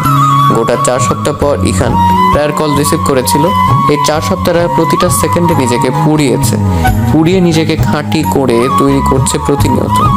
রায়ার কান্নার আওয়াজে দরজায় এসে নক করেন ইরিনা বেগম। রায়া মুখ মুছে বিছানা থেকে নেমে দরজা খুলে দেয়। ইরিনা বেগম শাড়ির আঁচল 2 ভাঁজ করে কাঁধে তুলে নিয়ে রুমে প্রবেশ করেন। রায়াও ইরিনা বেগমের পিছে পিছে গিয়ে সামনেই দাঁড়ায়। ইরিনা বেগম ইশারা করে বসতে বললে রায়া বাধ্য মেয়ের মতো বসে পড়ে। কান্না করছিলি? ইরিনা বেগমের হঠাৎ করে প্রশ্নে অপ্রস্তুত হয়ে যায় রায়া। ইরিনা বেগমের দিকে তাকিয়ে আবার চোখ নামিয়ে নেয়, কিন্তু মুখ দিয়ে কিছু উচ্চারণ করতে পারে না। ইরিনা বেগম রায়ার কাছাকাছি গিয়ে বসেন। এক হাত দিয়ে রায়াকে নিজের বুকের সাথে জড়িয়ে নিয়ে বলেন, এই কয়েকদিনে তো কম কান্না করলি না, আর কত? আপনার ছেলে আমাকে মাফ করবে না বড় মা। আমি যে খুব বড় অপরাধ করে ফেলেছি। হ্যাঁ, অপরাধ করেছিস, কিন্তু আমি মেয়ে হিসেবে যেটুকু বুঝি, মেয়েদের মায়া অনেক গভীর, খুব বেশি ভালোবাসতে পারে। আর এই অতিরিক্ত ভালোবাসা যখন ভুল মানুষের প্রতি আসে তখন আর কান্নার সীমা থাকে না। একটা মানুষের ভুল ঠিক করে নিয়ে নিজেকে নতুনভাবে গড়ে তোলার জন্য একটা মাস কম সময় না। কান্না করে নে, যত ইচ্ছে আজ কান্না করে নে। এরপর আর কোনোদিন যদি আমি তোকে কান্না করতে দেখেছি তাহলে আমার থেকে খারাপ কেউ হবে না, বলে দিলাম। রায়া ফুপিয়ে ফুপিয়ে কান্না করতে থাকে। কান্না করতে করতেই বলে, আপনার ছেলে আমাকে আর কোনোদিনও ভালোবাসবে না বড় মা। আগে আপনার ছেলের ভালোবাসা অসহ্য লেগেছে, আর এখন তার ভালো না বাসা অসহ্য লাগছে। সব ঠিক হয়ে যাবে। ইয়ানকে বাসায় আসতে দে। পুরুষ মানুষকে ঠিক করে রাখতে নরম না কঠোর হতে হয়। আমি সবসময় তোর পাশে আছি। শুধু আমার ছেলেকে একটু ভালোবাসিস। ইয়ান তোকে একটু ভালোবাসে, তাই তো এত কিছু সহ্য করে নিতে পারছে না, কষ্ট পাচ্ছে তোর মতোই। আমি নিজেকে নিজে ক্ষমা করতে পারছি না বড় মা। উনি কিভাবে ক্ষমা করবে? তবে গোটা একটা মাস আমার কাছে এক যুগ মনে হয়েছে। উনি দূরে থেকে কেন এত শাস্তি দিয়েছে আমাকে? বাসায় এসে কি শাস্তি দেওয়া যায় না? আসবে, অপেক্ষা কর। এসে আর শাস্তি দিবে না, সবকিছু ঠিক করে নেবে দেখিস। এখন ঘুমিয়ে পড়তো। ঘড়িতে দেখ 1:30 বাজে। না খেয়ে না ঘুমিয়ে নিজের কি অবস্থা করেছিস দেখেছিস একবারও? ঘুমাবো। অনেকদিন ঠিক মতো ঘুমাই না। আপনার ছেলে তো শান্তি দিচ্ছে না আমার। আমি কিন্তু পুরনো রায়াকেই চাই, যে মিশুক প্রকৃতির, বেশি কথা বলতে পছন্দ করে, সারাক্ষণ এর ওর পেছনে লেগে থাকে, যার জীবনে মজাটাই সব। কথা দে আমাকে, তুই আর কান্না করবি না? কথা দিলাম বড় মা, খুব বেশি কষ্ট না হলে কান্না করব না। ইনা বেগম রায়াকে শুইয়ে দিয়ে রুমের লাইট বন্ধ করে রুম থেকে বেরিয়ে একটা দীর্ঘশ্বাস ফেলেন আর ভাবেন কবে যে সবকিছু ঠিকঠাক হবে। ইনা বেগম চলে গেলেও রায়া সারা রাত আর ঘুম হয় না। বিছানা এপাশ ওপাশ করতে করতেই সময় কেটে যায়। ফজরের আজান শুনে বিছানা ছেড়ে উঠে ওযু করে নামাজটা আদায় করতে দাঁড়িয়ে যায়। সিজদাতে যেতেই যেন কান্নার নির্দ্বিধায় ভেতর থেকে বেরিয়ে আসে। রায়ার ঘুমোতে ঘুমোতে ভোরের আলো ফুটে যায়। দুপুরে রান্না বসিয়েছেন ইনা বেগম। এসা রান্নার কাজে সাহায্য করছে। ইনা বেগম মাছ ভাজছেন। ইহানের পছন্দের রান্নাগুলো প্রায় সবগুলো শেষ করেছেন তিনি। রান্নাঘরের একপাশে রাখা ফোনটা বেজে উঠতেই ইরিনা বেগমের মুখে হাসি ফুটে যায়। এশাকে ডেকে বলে, এসা মা যাতে দরজা খুলে দিয়ে আয়। এশা কলিং বেলের আওয়াজ না পেয়ে জিজ্ঞেস করে, কেন? কেউ তো আসেনি। রায়া আপুর মা চলে যাবার পর তো আমি দরজা আটকে দিয়ে এসেছি। খুলে দেখ কে এসেছে। আমি তো কলিং বেলের আওয়াজ শুনলাম না, তুমি শুনছো? বেশি কথা না বলে যা তো। আচ্ছা, যাচ্ছি। বলে এশা রান্নাঘর থেকে বেরিয়ে দরজা খুলে দিতে চলে যায়। কিছুক্ষণ পর এশা দৌড়ে রান্নাঘরে এসে ইরিনা বেগমকে বেশ উচ্ছ্বাসের সাথে বলে, মা, ভাইয়া এসেছে। তুমি বুঝলে কি করে? ফোন দিয়েছিল। তুই যা তো, ছাদ থেকে ধুয়ে দেওয়া কাপড়গুলো নিয়ে আয়। অনেক রোদ বাইরে, বেশিক্ষণ জামা কাপড় বাইরে থাকলে রং নষ্ট হয়ে যাবে। ইরা বেগম রান্না করতে করতে আল্লাহকে ডাকতে থাকেন, দোয়া করতে থাকেন যেন এবার এতদিন পর ইহান আর রায়ের মাঝে সবকিছু ঠিক হয়ে যায়। অনেকটা হলো ভুল বুঝে ইগো নিয়ে কষ্ট নিয়ে দূরে থাকা। ওরা দুজন ভেতরে ভেতরে শক্ত সম্পর্ক তৈরি না করলে যে কেউ এসে তাদের আলাদা করে দিয়ে চলে যাবে। ইহান রুমে প্রবেশ করে দেখে রায়া তখনও বিছানায় হাত পা ছড়িয়ে ঘুমাচ্ছে। ছোট বাচ্চা ছেলে মেয়ে যেমন সমস্ত বিছানা দখলে নিয়ে ঘুমোয়, রায়াও ঠিক ওভাবেই ঘুমাচ্ছে। ইহান নিজের ব্যাগটা রেখেই রায়ের দিকে এগিয়ে গিয়ে মাথার পাশে বসে। প্রায় 1 মাস পরেই মুখটা সে দেখছে। মুখটা মলিন হয়ে যায় ইহানের। কি অবস্থা হয়েছে রায়ার? এই মেয়েটা রাতে তাকে কল দিয়ে ফুপিয়ে ফুপিয়ে কান্না করছিল। ইহান মনে মনে ভাবতে থাকে এই মেয়েটা কি জানে তার কান্নার আওয়াজ বুকের ভেতরে সবকিছু একদম তছনছ করে দেয়। ইহান আলতো করে রায়ের গালে ঠোঁট ছুঁয়ে দেয়। কপালে মুখে এলিয়ে থাকা চুলগুলো সরিয়ে দিতেই রায়ার চোখ মেলে তাকায়। ইহানকে দেখে তার চোখ দুটো যেন আরো বড় আর গোল হয়ে যায়। চিৎকার দিয়ে বলে, আম্মু! ইহান চকিতে রায়ের মুখ চেপে ধরে নিজের ঠোঁটে আঙুল দিয়ে ইশারায় চুপ করতে বলতেই থাকে, আমি তোকে কিছু করেছি? এমন চিৎকার দিয়েছিস কেন? আমি তোকে আদর করেছি, চুমু খেয়েছি, নাকি শক্ত হাতে থাপ্পড় মেরেছি, কোনটা? রায়া মাথায় এপাশ ওপাশ নাড়াচ্ছে আর অস্পষ্ট আওয়াজ করে যাচ্ছে। ইহান রায়ের মুখ থেকে নিজের হাত সরিয়ে নেয়। রায় উঠে বসে হাঁপাতে থাকে। ইহান বিছানার নিচে থেকে আলমারির চাবি নিয়ে রায়কে দেখিয়ে বলে, আমি চাবি নিচ্ছিলাম আর তুই চিৎকার শুরু করে উঠেছিস, বেয়াদব মেয়ে। এই রুমে আমার ঘুমের সময় কেউ আসে না। এভাবে চোখ খুলে আপনাকে দেখে ভয় পেয়ে গেছি। তার উপর আপনি তো বাড়িতে ছিলেন না। দিন দুপুরে নিশ্চয়ই ভূত আসবে না, তাই না? আসতেও তো পারেন, কিন্তু আপনি কখন আসলেন? এসব তোর জানতে হবে না। কার জানতে হবে? মানুষ জোগাড় করে নেব। বাড়িতে নিয়ে আসেন, বিষ খাইয়ে আগাছা সাফ করে ফেলবো। বেশি কথা বললে থাপড়িয়ে চোয়াল বাঁকা করে ফেলবো। এই গাল শুধু চুমু দেওয়ার জন্য। একটা চুমু দেন। ইহান রায়ের কাছ থেকে উঠে এসে আলমারির লক খুলতে খুলতে রায়ের আড়ালে হাসতে থাকে। মেয়েটা বড্ড বাজি। ইহান নিশ্চিত এই মেয়ের সাথে থাকলে রাগটা আর কিছুতেই ধরে রাখতে পারবে না। এমনিতেই রাতে কান্না করে মনটা গলিয়ে দিয়েছে। এতগুলো দিন নিজেকে কঠোর করে রেখেছিল, কিন্তু পুরো একটা মাস কথা না বলে, ভালো না লাগায় মাকে জানিয়ে তাড়াতাড়ি সুদূর ঢাকা থেকে চলে এসেছে। আপনি কি একটু জড়িয়ে ধরে? ইহান আলমারির সিক্রেট ড্রয়ার থেকে কিছু ইম্পর্টেন্ট কাগজ খুঁজছিল। এমন সময় রায়ের এমন আবদারজনিত গলা শুনে পিছনে ঘুরে তাকায়।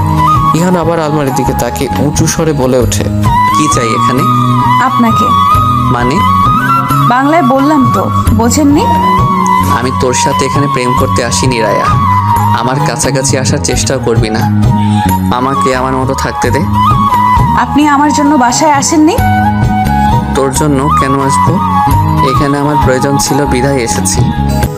আমি জানি আপনি আমার জন্যই এসেছেন। চরিত্রহীন কোনো মেয়ের জায়গা নেই আমার জীবনে। ইয়ানের কথায় চোখ ঘোলাটে হয়ে যায় রায়া। বুকের মধ্যে অদ্ভুত ব্যথা শুরু হয়। চারপাশ অন্ধকার হয়ে আসতে শুরু করে।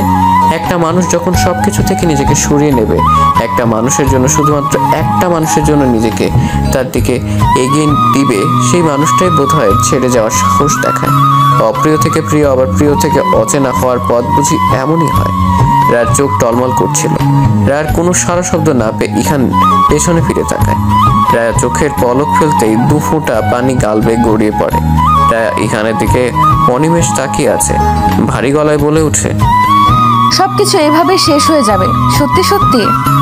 আপনি আমার সাথে এমন করলে আমার বেঁচে থাকার শেষ আশাটুকুতেও যে সলেতেহীন মোমবাতির আলোর মতো নিভে যাবে। রায়া প্লিজ, আমার এসব আর শুনতে ইচ্ছে করছে না।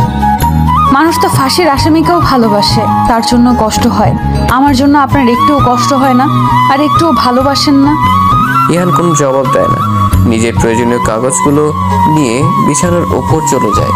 রায়া কিছুক্ষণ স্থির থেকে সেখান থেকে বাইরে চলে যায়।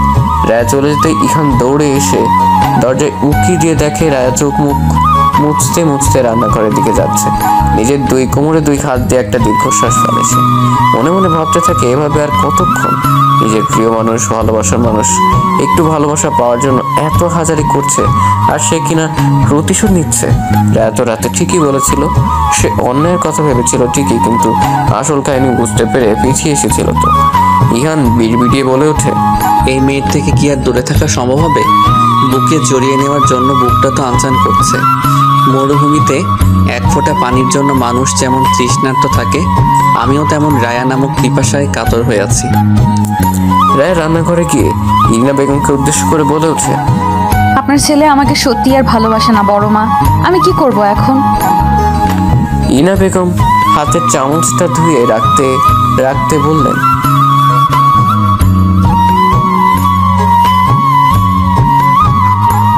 কে বলেছে তোকে? আপনার ছেলে কথায় বোঝা যায়। ইহান নিজের মুখে বলেছে? না, তা বলেনি। তাহলে তোর এত কিছু ভাবতে হবে না।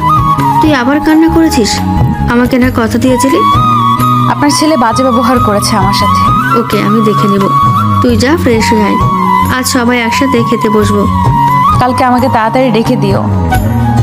আজ রাতে ঘুম হয়নি, সকালে ঘুমিয়েছি জন্য দেরি হয়ে গেছে। আচ্ছা, রাখবো, এখন যা।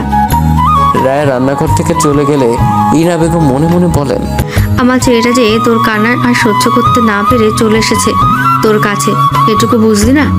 খাবার টেবিলে বসে সবাই রায়ার জন্য অপেক্ষা করছিল। ইহান মায়ের সাথে কথা বলছিল, এশার রায়া দুজনেই এখনো আসেনি। ইহান গলা উঁচু করে এশার রুমের দিকে তাকিয়ে এশাকে ডাক দিতে এশা বেরিয়ে এসে খাবার খেতে বসে যায়। ইহান রায়াকে না ডেকে মাকে বলে, আম্মি, তুমি রায়াকে ডাকো। এশা পাশে থেকে বলে ওঠে, তুমি ডাকছো না কেন? তোমার বউকে তুমি ডাকো। জানো কি পরিমাণ কান্না করছে বেচারি তোমার জন্য? তুমি তো লাকি। চুপ। বড় ভাইয়ের সাথে কিভাবে কথা বলতে হয় জানিস না? শিখিয়ে দিতে হবে আবার? আমাকে কিছু শেখাতে হবে না, তুমি বরং গুগলকে জিজ্ঞেস করো, টিউটোরিয়াল দেখে শিখে নাও যে বউয়ের সাথে কেমন ব্যবহার করতে হয়। ইহান মায়ের দিকে তাকিয়ে দাঁতে দাঁত চেপে বলতে থাকে, আম্মি, তোমার মেয়েকে বলে দাও বেশি কথা বললে কিন্তু আমি ওকে তুলে ছাদে থেকে ফেলে দেব। থামবি তোরা? রায়াকে দেখে এসে বলে ওঠে, ওরে নীলপরি যে, তা কোথার থেকে? পরীর দেশ থেকে নাকি আকাশ থেকে পড়লে? এসব কথা শুনে সবাই বাম পাশে তাকায়। রায়া নীল শাড়ি পরে লজ্জা মাখা মুখে খাবার টেবিলের দিকে এগিয়ে আসছে। ইহানের পাশে এসে দাঁড়িয়ে ইরিনা বেগমকে উদ্দেশ্য করে বলে, কেমন লাগছে আমাকে বড় মা? ইনা বেগম মুখে হাসি ফুটিয়ে বলেন, খুব সুন্দর লাগছে, তাই না রে ইহান? শর্ট হেয়ারের শাড়িতে কি সুন্দর বানিয়েছে তোকে, কারো নজর না লাগুক। রায়া ইহানের দিকে তাকিয়ে আছে নিজের প্রশংসা শুনতে। পৃথিবীর সব নারীর অধিকার আছে শাড়ি পরলে ব্যক্তিগত মানুষের কাছ থেকে প্রশংসা পাওয়ার। পৃথিবীর সব পুরুষের উচিত নারী শাড়ি পরলে পরিমাণগতভাবে বেশি বেশি ভালোবাসা, অন্যায় করলে ক্ষমা করে দেওয়া।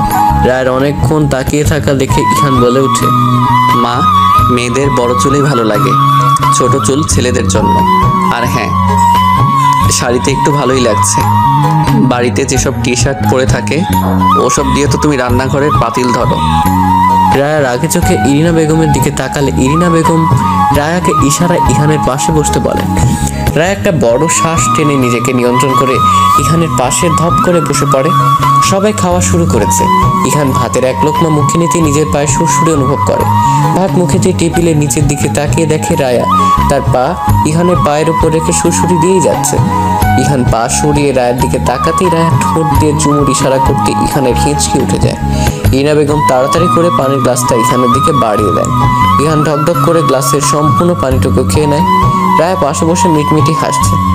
রায়ের হাসি দেখে ইহান চোখ বড় বড় করে রায়ের দিকে তাকাতেই রায় হাসি বন্ধ করে খাবার প্লেটে মন দেয়। খাবার খাওয়া শেষ হতেই একে একে সবাই গিয়ে হাত ধুয়ে নিচ্ছে। হঠাৎ কলিং বেলের আওয়াজে এশার দরজা খুলতে যাবে, ইহান তাকে থামিয়ে দিয়ে নিজেই দরজা খুলতে যায়। দরজা খুলে ওপাশে অপরিচিত এক লোককে দেখে ইহান জিজ্ঞেস করে, জি বলুন। দরজার ওপাশ থেকে লোকটা বলে, ইহান শেখের নামে পার্সেল এসেছে। আমি ইহান শেখ। কে পাঠিয়েছে? সেটা লেখা নেই স্যার। ঠিক আছে, আমাকে দিন। ফর্মালিটিস পূরণ করে ইহান পার্সেলটা রিসিভ করে নেয়। হঠাৎ কে পার্সেল পাঠালো? বিষয়টা বেশ ভাবাচ্ছে ইহানকে। পার্সেলটা উল্টে পাল্টে দেখতে থাকে আর ভাবতে থাকে কি আছে এখানে, আর পাঠালোই বা কে? আমার থেকে চুমু নেন না, অন্য মেয়ের দেওয়া এত কিছু নিচ্ছেন কিভাবে? কোন মেয়ে আপনাকে পাঞ্জাবি ঘড়ি ওয়ালেট পাঠিয়েছে? আমি থাকতে আবার কোন মেয়ে আপনার উপর নজর দিয়েছে? ইহান পার্সেল খুলে ভূত দেখার মতো বসেছিল। বিছানার উপর দুইটা পাঞ্জাবি রাখা, একটা সাদা আর একটা গাঢ় খয়েরি, একটা ঘড়ি ওয়ালেট ও পাশে রাখা। ইহান সেগুলো থেকে চোখ ফিরিয়ে রায়ের দিকে তাকায়। কি বললি? কোন মেয়ে পাঠিয়েছে আপনাকে এসব? ইহান ঠান্ডা মেজাজে বলে, আমি জানি না, এখানে এসব ছাড়া কিছুই নেই। আপনি বাসায় এসেছেন সেটা বাইরের মানুষ জানলো কি করে? সেটা আমি কি করে বলবো আজব? একদম রাগ দেখাবেন না। আমি কিছু করলে সেটা দোষ, আর আপনি করলে সেটা আপনি জানেন না। ইহান রায়ের কথায় বেশ দমে যায়। নরম স্বরে বলে, আমি সত্যি জানি না এসব কে পাঠিয়েছে। আমার কারোর সাথে অ্যাফেয়ারও নেই যে সে পাঠাবে। তুই তো জানিস আমি তোকে। ইহান চুপ হয়ে যায়। কথা মাঝপথে থেমে যাওয়ার রায় বলে, আপনি আমাকে কি? কিছু না। বলুন। বললাম তো কিছু না। ভালোবাসেন না এখন আর? 7 বছর ধরে। দূরে থাকছেন কেন? আমার শাস্তি পাওয়া শেষ হয়নি? বুকের ভেতরটা খুব খালি খালি লাগে জানেন। আমার কি আপনাকে আর পাওয়া হবে না? আমারও লেগেছিল, সত্যটা বুকে তীরের মতো বিঁধেছিল। দূরে গেলে ভালো থাকবেন, ব্যবস্থা করে দেব। রায়া প্লিজ, সবসময় এই ঘ্যান নিয়ে আমার ভালো লাগে না। তুই তোর মতো থাক, আমাকে আমার মতো থাকতে দে প্লিজ। দূরত্ব ঘুচিয়ে কাছে আসতে চেয়েছিলাম, দূরে সরিয়ে দিলে আমার আর ফেরা হবে না। মেয়েদের অভিমান অনেক বেশি, সহ্য করতে পারবেন না। রায়া বারান্দায় চলে যায়। ইহান মাথায় হাত দিয়ে ভাবতে থাকে কে পাঠালো এসব। এত এত চিন্তার মাঝে রায়ের এসব কথা একদমই ভালো লাগছিল না ইহানের। সবগুলো জিনিস উল্টে পাল্টে বারবার দেখতে থাকে। গিফট পাবে মেয়েরা, শাড়ি চুড়ি, পৃথিবীতে সব যত প্রসাধনী আছে সব পাবে। ছেলেরা কেন গিফট পাবে?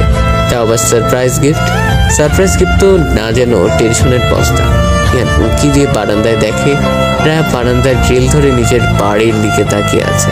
ইহান মায়ের কাছে শুনেছে রায়া একটা বারের জন্যও নিজের বাড়িতে যায়নি। রায়ার সকালে ঘুমানোর অভ্যেস, তাই রায়ের মা মাঝে মাঝে এসে দেখে গেছে। ইহান রায়ের কাছে যাবে এমন সময় রায়ের ফোনে মেসেঞ্জারে মেসেজ আসার শব্দ হতেই ইহান ফোনটা হাতে নেয়। স্ক্রিনে মেসেজ নোটিফিকেশন দেখা যাচ্ছে।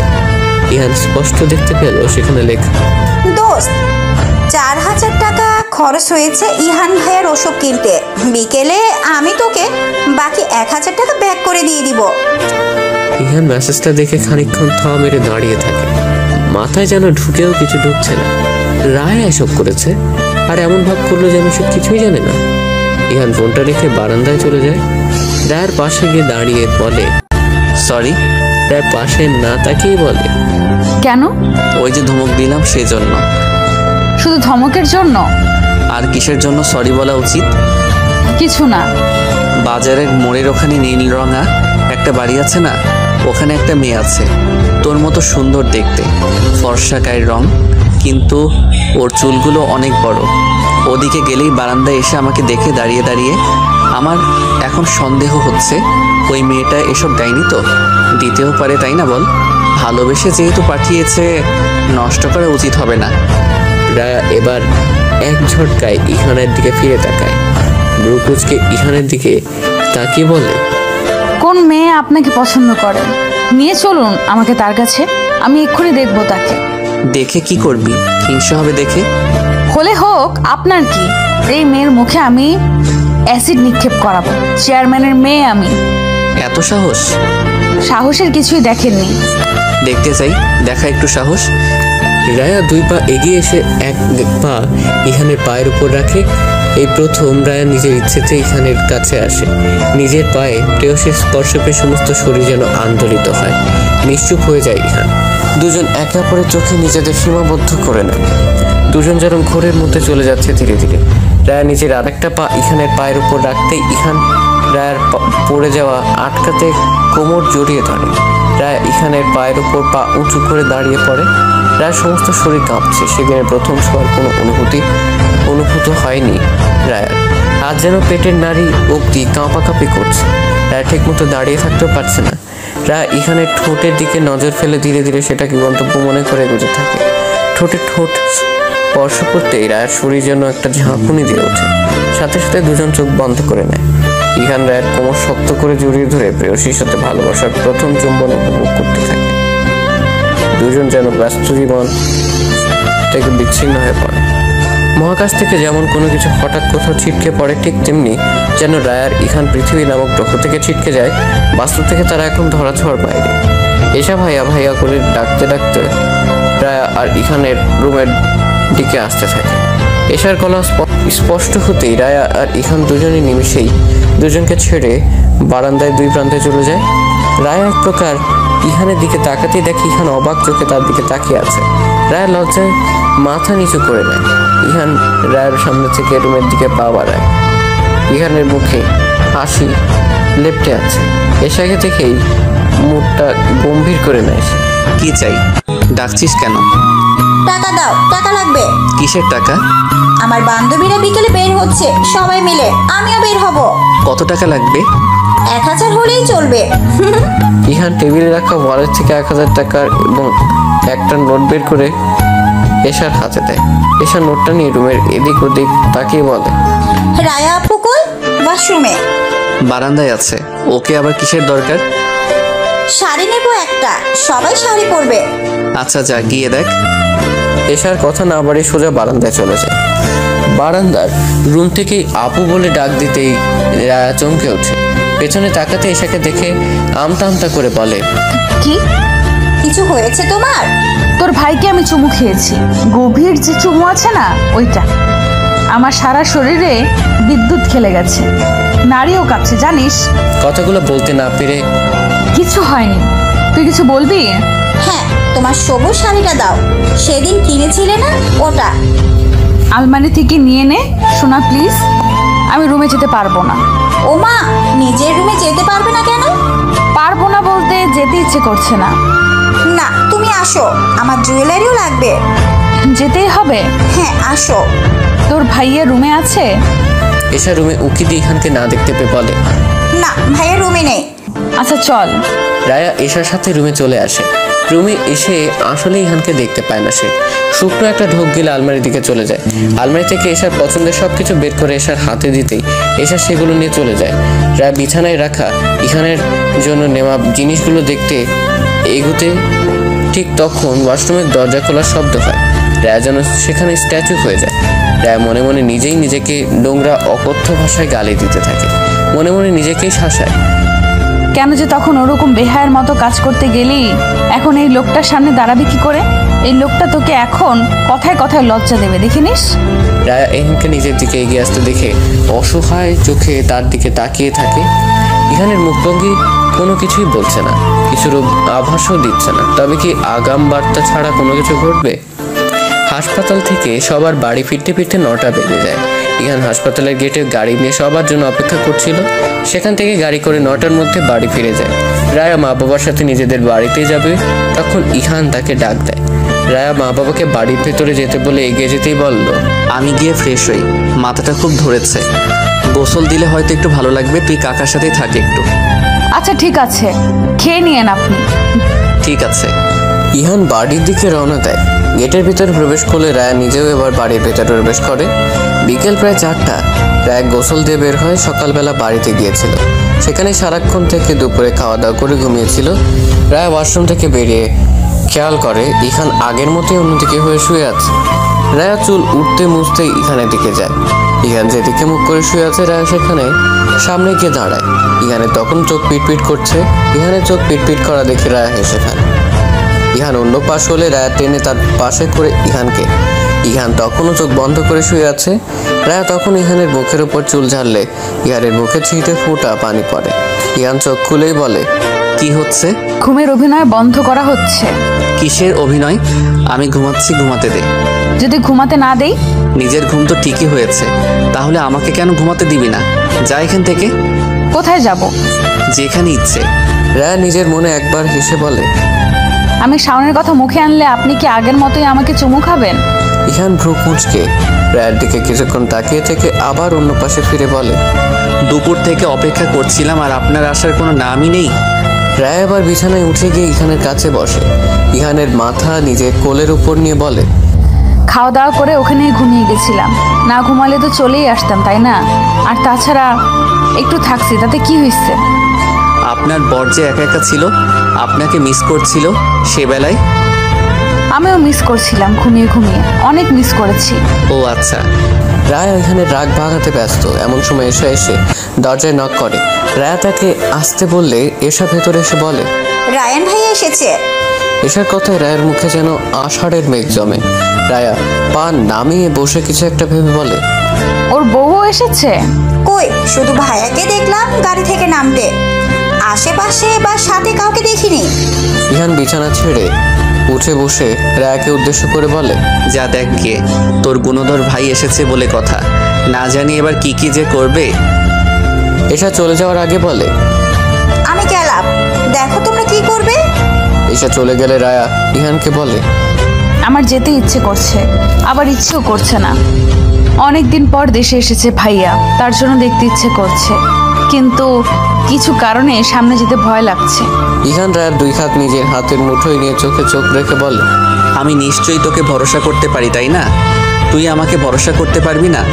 আমি বেশ বুঝতে পেরেছি ওর আমাকে সহ্য করতে না পারাটা আমাদের সম্পর্কের উপর প্রভাব ফেলবে, তোকে নানাভাবে বোঝানোর চেষ্টা করবে আমি তোর জন্য ঠিক না, কিন্তু তুই তো জানিস তাই না আমি তোকে ঠিক কতটা ভালোবাসি। রায়া মুচকি এসে ইহানের গালে হাত রেখে বলে, বলতে গেলে আমি আপনার প্রথম ভালোবাসা। আমার হয়তো অন্য কেউ ছিল, তবে সেটাকে ভালোবাসা বলবো নাকি মন্দবাসা বলবো আমি জানি না। সেসব কথা বাদ দেই, আমি এখন এবং ভবিষ্যতে শুধুমাত্র আপনাকেই চাইবো। আপনাকে আমি কিছুতেই হারাতে পারবো না। রায়ান কোনো ক্ষতি করবে না তো? রায়া সুযোগটাই পাবে না। ইহান আলতো করে রায়াকে জড়িয়ে ধরে। রায়াকে বুকে জড়িয়ে নিয়ে বলতে থাকে, ছোটবেলা থেকে রায়হানের সাথে আমার যে একটা রেষারেষি সেটা তো তুই জানিস। এখনো যদি ওসব মনে করে কিছু করতে চাই আমি ওকে করতে দেব না। কিচ্ছু হবে না, আপনি চিন্তা করবেন না। ভাই হয়ে আর যাই হোক, নিজের বোনের সংসার নিশ্চয়ই ভাঙবে না।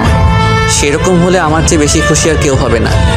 রায়া তৈরি হয়ে নিলে ইহান আর রায়া দুজন একসাথে বাড়ি থেকে বের হয়। ইহান নিজের কাজের উদ্দেশ্যে আর রায়া ইহানকে বিদায় দিয়ে নিজের বাড়িতে যায়। বাড়ির ভেতরে প্রবেশ করতেই বাবা আর ভাইয়ের কথা শুনতে পায় রায়া। রাবেয়া বেগমকে রান্নাঘর থেকে বের হতে দেখে রায়া আগেই সেদিকে এগিয়ে যায়। মেয়েকে দেখে রাবেয়া বেগম বলে ওঠেন, রায়ানের সাথে দেখা হয়েছে তো? রায়া এদিক ওদিক দেখে বলে, না, হয়নি। তোমার ছেলের বিদেশি বউ কোথায়? দেখছি না কেন? রাবেয়া বেগম একটা দীর্ঘশ্বাস ফেলে বলেন, এখন সে বাসায় ফিরে বলছে বিয়ে নাকি করেনি। কি বলো? সেদিন তো সে নিজেই কল করে বলল ওখানকার একজনকে বিয়ে করে নিয়েছে। বিয়েটা নাকি শেষ পর্যন্ত হয়নি। মেয়ে ধর্ম পরিবর্তন করতে রাজি হয়নি, আর ধর্ম পরিবর্তন না করলে তো বিয়ে হবে না, সেজন্য বিয়েটাও হয়নি। ও আচ্ছা, তাই বলো। বিয়ে হয়নি এই কথা এতদিন জানায়নি কেন? আর তোমার ছেলে কি একেবারে চলে এসেছে এখানে? বলছে তো তাই, তোর আব্বুর সাথে কথা বলছে, সে এখন রাজনীতিতে যোগ দেবে। মুখের কথা নাকি রাজনীতি? সেসব ওরা বাবা ছেলে বুঝে নেবে। তুই চল, রুমে চল, দেখা করবি। চলো। রাবেয়া বেগমের পিছে পিছে রায়া নিজেও রুমে প্রবেশ করে। রায়াকে দেখেই রায়ানের মুখে হাসি ফুটে যায়। বসা থেকে উঠে গিয়ে বোনকে জড়িয়ে ধরে। খানিকক্ষণ পর রায়াকে ছেড়ে বলে,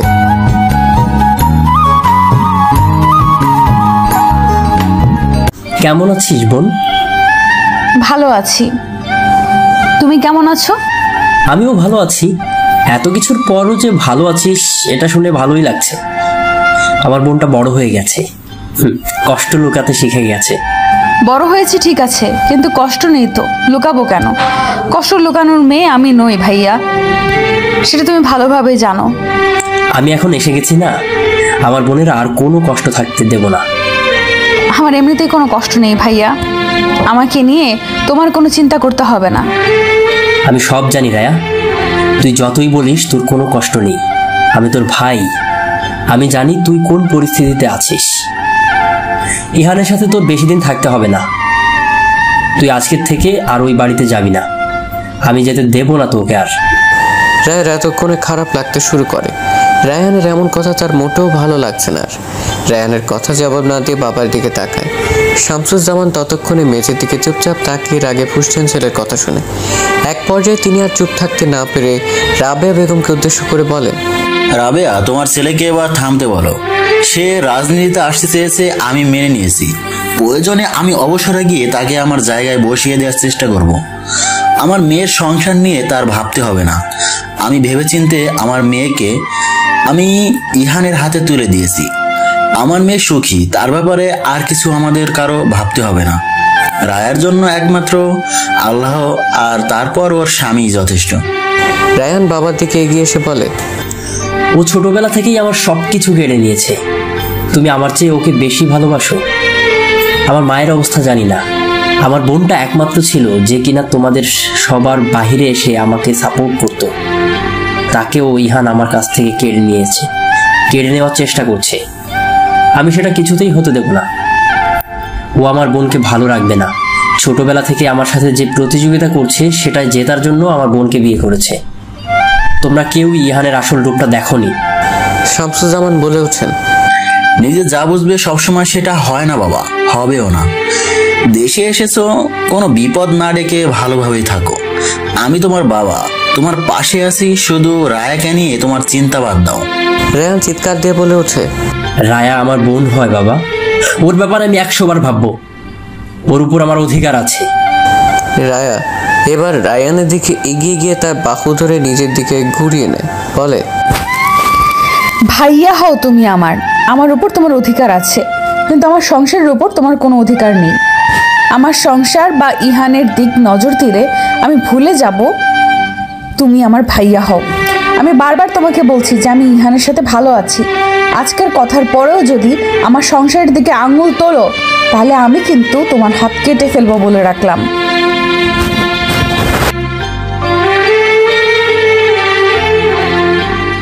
আমার আর ইহানের মধ্যে যে কোনো একজনকে বেছে নিতে হবে। তুই কাকে চাস বল, আমাকে নাকি ইহানকে? রায়ানের কথায় রায়া সাফ সাফ জানিয়ে দেয়, আমার জীবনে আমি তোমাদের দুজনকেই চাই। এখানে ফয়সালা তোমার হাতে, তুমি আমার জীবনে থাকতে চাও কি না। আমি তোমাদের কাউকেই ছাড়তে চাই না।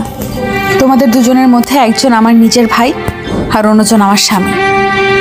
দুজন আমার কাছে দুরকম স্পেশাল। তুই আর কোনোদিন এ বাড়িতে আসবি না রায়া।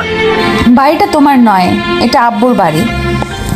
আব্বু যদি আমাকে নিষেধ করে এখানে আসতে তাহলে আমি ভেবে দেখব। তুই আজ থেকে আমার বোন না, আর তাছাড়া আমি আমার চিরশত্রুকে কখনোই ভালো থাকতে দেব না। সব কিছু কেড়ে নিয়েছে ও আমার থেকে।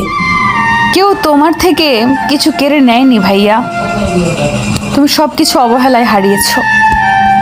নিজের দিকটা একটু ভেবে দেখো, কি কি করেছো তুমি খেয়াল করো। ছোটবেলা থেকে আব্বু আম্মু যেমন আমার ভুল নিয়ে পড়েছিল, এখন তুইও ওরকমই করছিস।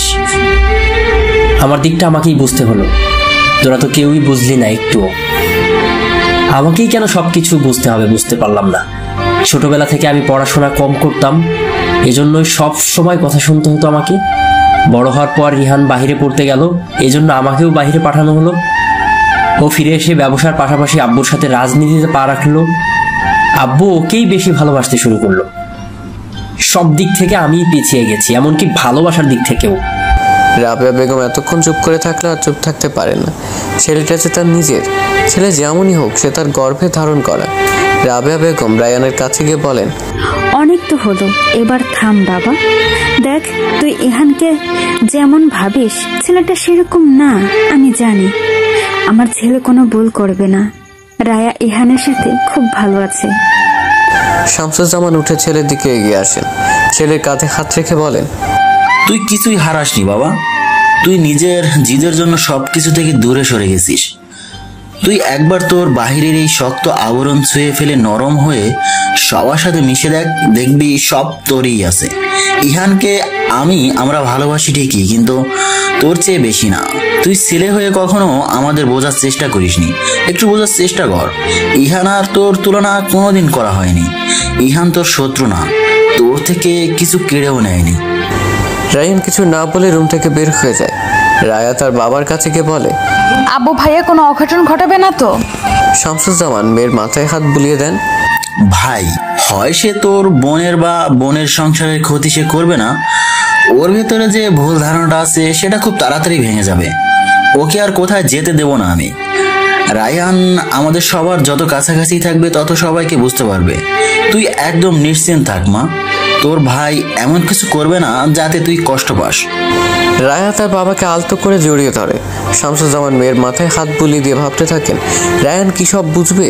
হেমন্তের শেষের দিকে সপ্তাহখানেকের মধ্যে বসন্তের আগমন ঘটবে, আর এর মাঝেই কেটে গিয়ে বেশ কিছু মাস। গত রাতেই রায়া ইহানের জন্য ব্যাগ গুছিয়ে রেখেছে। ইহান 6.5 মাসের জন্য দুবাই যাবে কাগজের সূত্রে। ইন্টারন্যাশনাল একটা প্রজেক্টের কথা চলছে, সে সূত্রেই তাকে বাহিয়ে যেতে হচ্ছে। বিকালেই বাড়ি থেকে বের হয়ে যাওয়ার কথা তার। রায়া গতকাল ক্যালেন্ডার তারিখ খেয়াল করে হিসাব করে কিছু একটা আন্দাজ করে বিকালেই বের হয়ে প্রোগ্রামসের কিট সংগ্রহ করে রেখেছে। ভোরতেই সে ফজরের নামাজ আদায় করে নেয়। ইহানও তার সাথে ঘুম থেকে উঠে ফ্রেশ হয়ে মসজিদে চলে গিয়েছে। রায়া নামাজ শেষ করে কিছুক্ষণ সে এখানেই বসে থাকবে।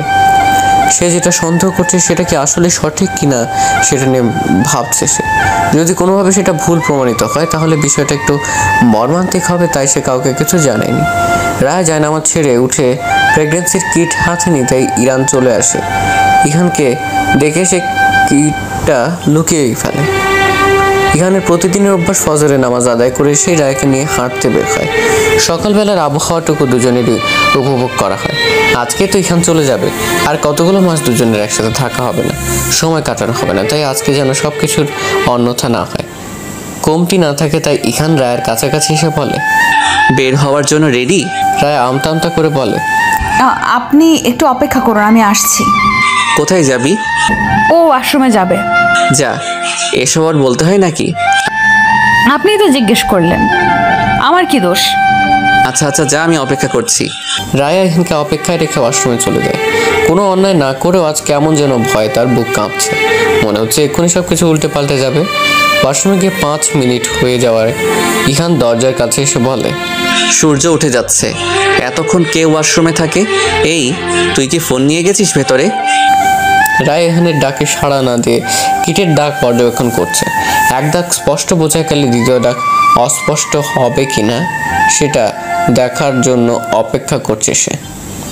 কিছু মুহূর্তের মধ্যেই অস্পষ্টভাবে নিকটন দ্বিতীয় ডাক দেখা দিতেই রায়ের চোখে পানি দেখা দেয়।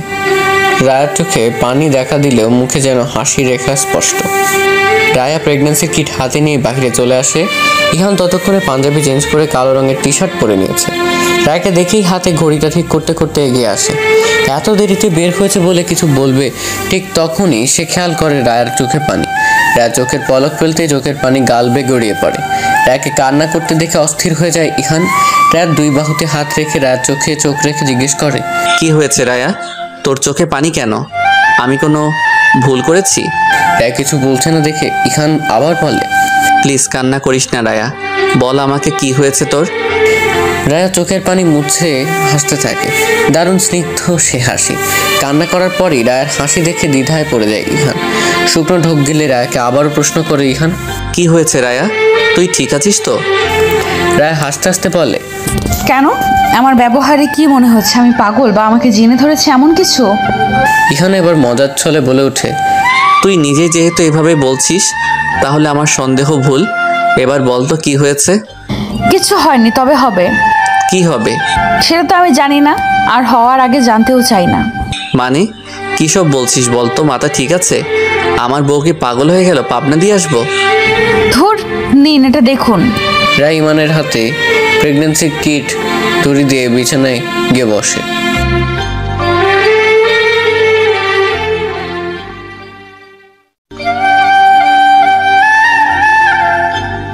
আমার বউ মা হবে? বায়া ভ্রু কুচকে বলে, অন্য পুরুষ হলে বলে উঠতো আমি বাবা হতে চলেছি, আর আপনি? ইহান নিজেকে এবার নিয়ন্ত্রণ করতে না পেরে দৌড়ে গিয়ে জড়িয়ে ধরে। আজ তার অসম্ভব আন্দোলনের দিন। এই দিনটা হয়তো নারীর সাথে পুরুষকেও আনন্দ দেয়।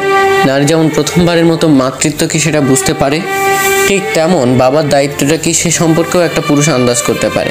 কিছুক্ষণ পর ইহান রায়াকে ছেড়ে দিয়ে সোজা হয়ে দাঁড়ায়।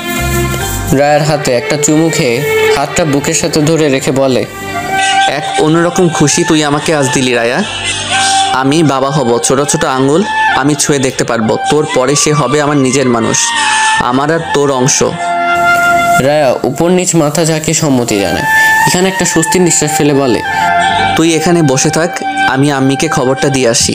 কথাটা বলে ইহান মায়ের রুমের দিকে রওনা দিয়ে দেয়। রায়ান খেয়াল করতেই ইহানকে ডেকে বলে, প্রেগন্যান্সি কিটটা তো দিয়ে যান, ওটা তো আপনার হাতে। রায় বিছানাতেই বসেছিল। ইরিনা বেগম আর এশার দৌড়ে রুমে চলে আসে। ইরিনা বেগমকে পেছনে ফেলে রেখে এশা এসে রায়কে জড়িয়ে ধরে। এশা মিষ্টি হেসে বলে, আমি ফুপি হব? আমি তো ভাবতেই পারছি না যে আজকে সকালটা এত ভালো হবে। এশা রায়কে ছেড়ে দিয়ে বলে, তোমরা কথা বলো, আমি বরং তোমাদের বাড়িতে খবর দিয়ে আসি।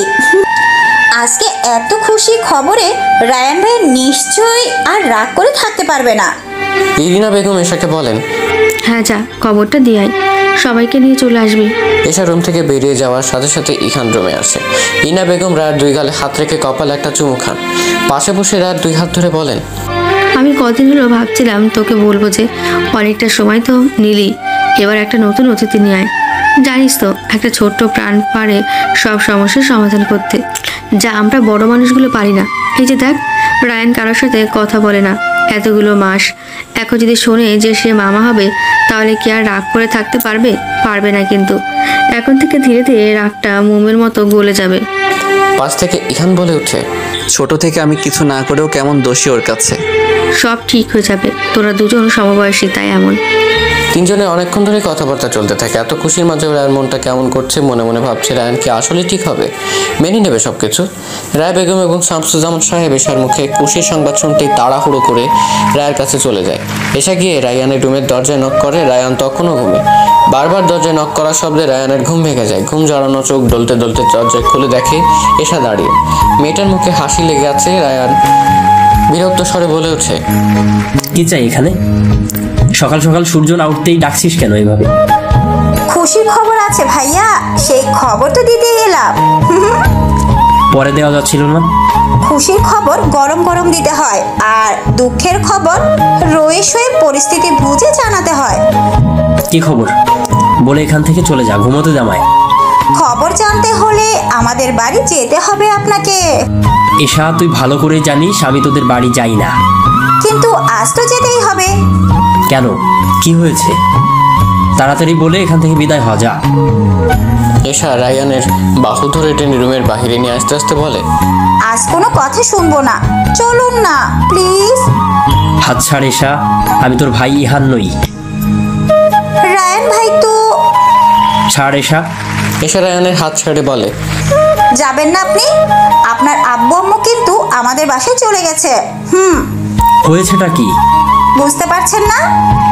কি বুঝবো? আপনি মামা হতে চলেছেন আর আমি ফুপি হতে চলেছি। রায়ান এশার কথা শুনে কিছুক্ষণ চুপ থেকে বলে, ও আচ্ছা। এশা ভ্রু কুচকে বলে ওঠে, শুধু ও আচ্ছা?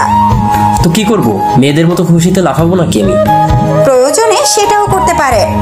মামা হবেন আর লাফাবেন না, এটা কেমন কথা? যা, বাড়ি যা এখন। ইস, ফোনটা আনলে ভালো হতো, আপনি লাফাতেন আর আমি ছবি তুলে রাখতাম। ভবিষ্যতে বাচ্চাকে দেখানো যেত। গেলি তুই? আপনাকে যেতে বলেছে, আপনি না গেলে আমিও যাচ্ছি না। থাক তুই এখানে দাঁড়িয়ে। আপনি কি আবার রেডি হয়ে আসবেন? রেডি হতে হবে না, লুঙ্গি পরে আসেন। এশা, যা তুই এখান থেকে। রায়া আপু আপনাকে যেতে বলেছে, আমরা সবাই আপনার অপেক্ষায় থাকবো, তাড়াতাড়ি চলে আসুন। এশার কথা না বাড়িয়ে সেখান থেকে নিজেদের বাড়িতে চলে আসে। সবাই রুমে একসাথেই ছিল। এশাকে একা ফিরতে দেখে রায়ার একটু মন খারাপ হয়ে যায়। ইরা বেগম এশাকে জিজ্ঞেস করেন, এশা, রায়হান আসলো না? এশা মুখটা মলিন করে বলে, আসবেন না হয়তো। রায় উৎসুক চোখে ইহানের দিকে তাকায়। ইহান ইশারায় রায়কে বোঝায় সব ঠিক হয়ে যাবে। এত খুশির দিনেও রায়ের মনের একটা কোণে খারাপ লাগা থেকেই যাচ্ছে। এরকম একটা দিনে সবাই কাছে থাকলেও তার একমাত্র ভাই তার থেকে দূরে। রায়ের মন খারাপের চিহ্ন স্পষ্ট সারাদিন লেগেছে ইহান। দুপুরবেলা কাজের জন্য যেখানে যাওয়ার কথা ছিল সেখানে কল দিয়েছিল সময় পেছানো যায় কিনা সেটা জানতে। সেখান থেকে জানিয়েছে ইহান আগামী মাসে যে ট্রেনিংয়ে জয়েন করতে চেয়েছিল সেটা এই সপ্তাহে জয়েন করতে পারলে 1.5 মাসের মধ্যে কাজ সম্পর্কে সব জানা কমপ্লিট হয়ে যাবে। এমনকি সে ওখান থেকেই কাজ পেয়ে যাবে। রায়কে এই অবস্থায় রেখে যেতে মন চাইছে না ইহানের। তার এই কাজের জন্য সংসার চলবে না এমন কিছু নয়, এক্সট্রা সুযোগ পেয়েছিল সে নিজের কোম্পানিটা দাঁড় করানো। শুরুর দিকে খুব একটা খারাপ চলছে না। ইহান সিদ্ধান্তহীনতায় ভুগলেই সে 2 রাকাত নামাজ পড়ে নেয় যেন সঠিক সিদ্ধান্ত নিতে কোনো সহায়তা পেতে পারে। রায় ইরিনা বেগমের রুমে বসে গন্ধ করছিল। ইহান নামাজ আদায় করে জায়নামাজে বসে বসে ভাবছে কি করবে। রায়ের পাশে থাকবে নাকি ক্যারিয়ারের চিন্তা করবে সে। বেশ কিছুক্ষণ কেটে যায়। বাহিরে যাওয়ার ব্যাপারে কিছুতেই মন টানছে না তার। প্রেগনেন্সি অবস্থায় একটা মেয়ের সব থেকে বেশি প্রয়োজন তার স্বামীকে, আর এই সময়টাই সে যদি দূরে থাকে তাহলে সে নিজেকে ক্ষমা করতে পারবে না বলে ভাবতে থাকে ইহান। সফলতা দেরিতে আসুক, আগে নিজের মানুষকে ভালো রাখবে বলে সিদ্ধান্ত নেয় ইহান। অতপর এই খুশির দিনে সে রায়ের চোখে পানি দেখবে না বলে ঠিক করে ইহান। জায়নামাজ থেকে উঠে সেটা ভাঁজ করে রাখার সময় ইরা বেগম রুমে প্রবেশ করেন। ইহানকে উদ্দেশ্য করে বলেন, তুই কি বাইরে যাচ্ছিস? মায়ের গলা শুনে ইহান পেছনে ফিরে তাকায়। মাথার টুপিটা টেবিলে রাখতে রাখতে বলে, এখন কি যাওয়া উচিত হবে মা? এখন তো চলছেই, ভালোই চলছে। গেলে ভালো হতো, তবে না গেলেও কোনো ক্ষতি হবে না। রায়ার এমন অবস্থায় ওকে ছেড়ে থাকা বোধহয় উচিত হবে না। আমিও সেটাই ভাবছিলাম, না গেলেও যদি চলে তাহলে থেকে যা, জীবনে অনেক সফলতা আসবে ইনশাল্লাহ। মেয়েটার এই অবস্থায় আসলে তোর দূরে থাকা ঠিক হবে না, কারণ আমরা মা শাশুড়ি যতই থাকি না কেন, স্বামী হচ্ছে সবচেয়ে বেশি আপন মানুষ।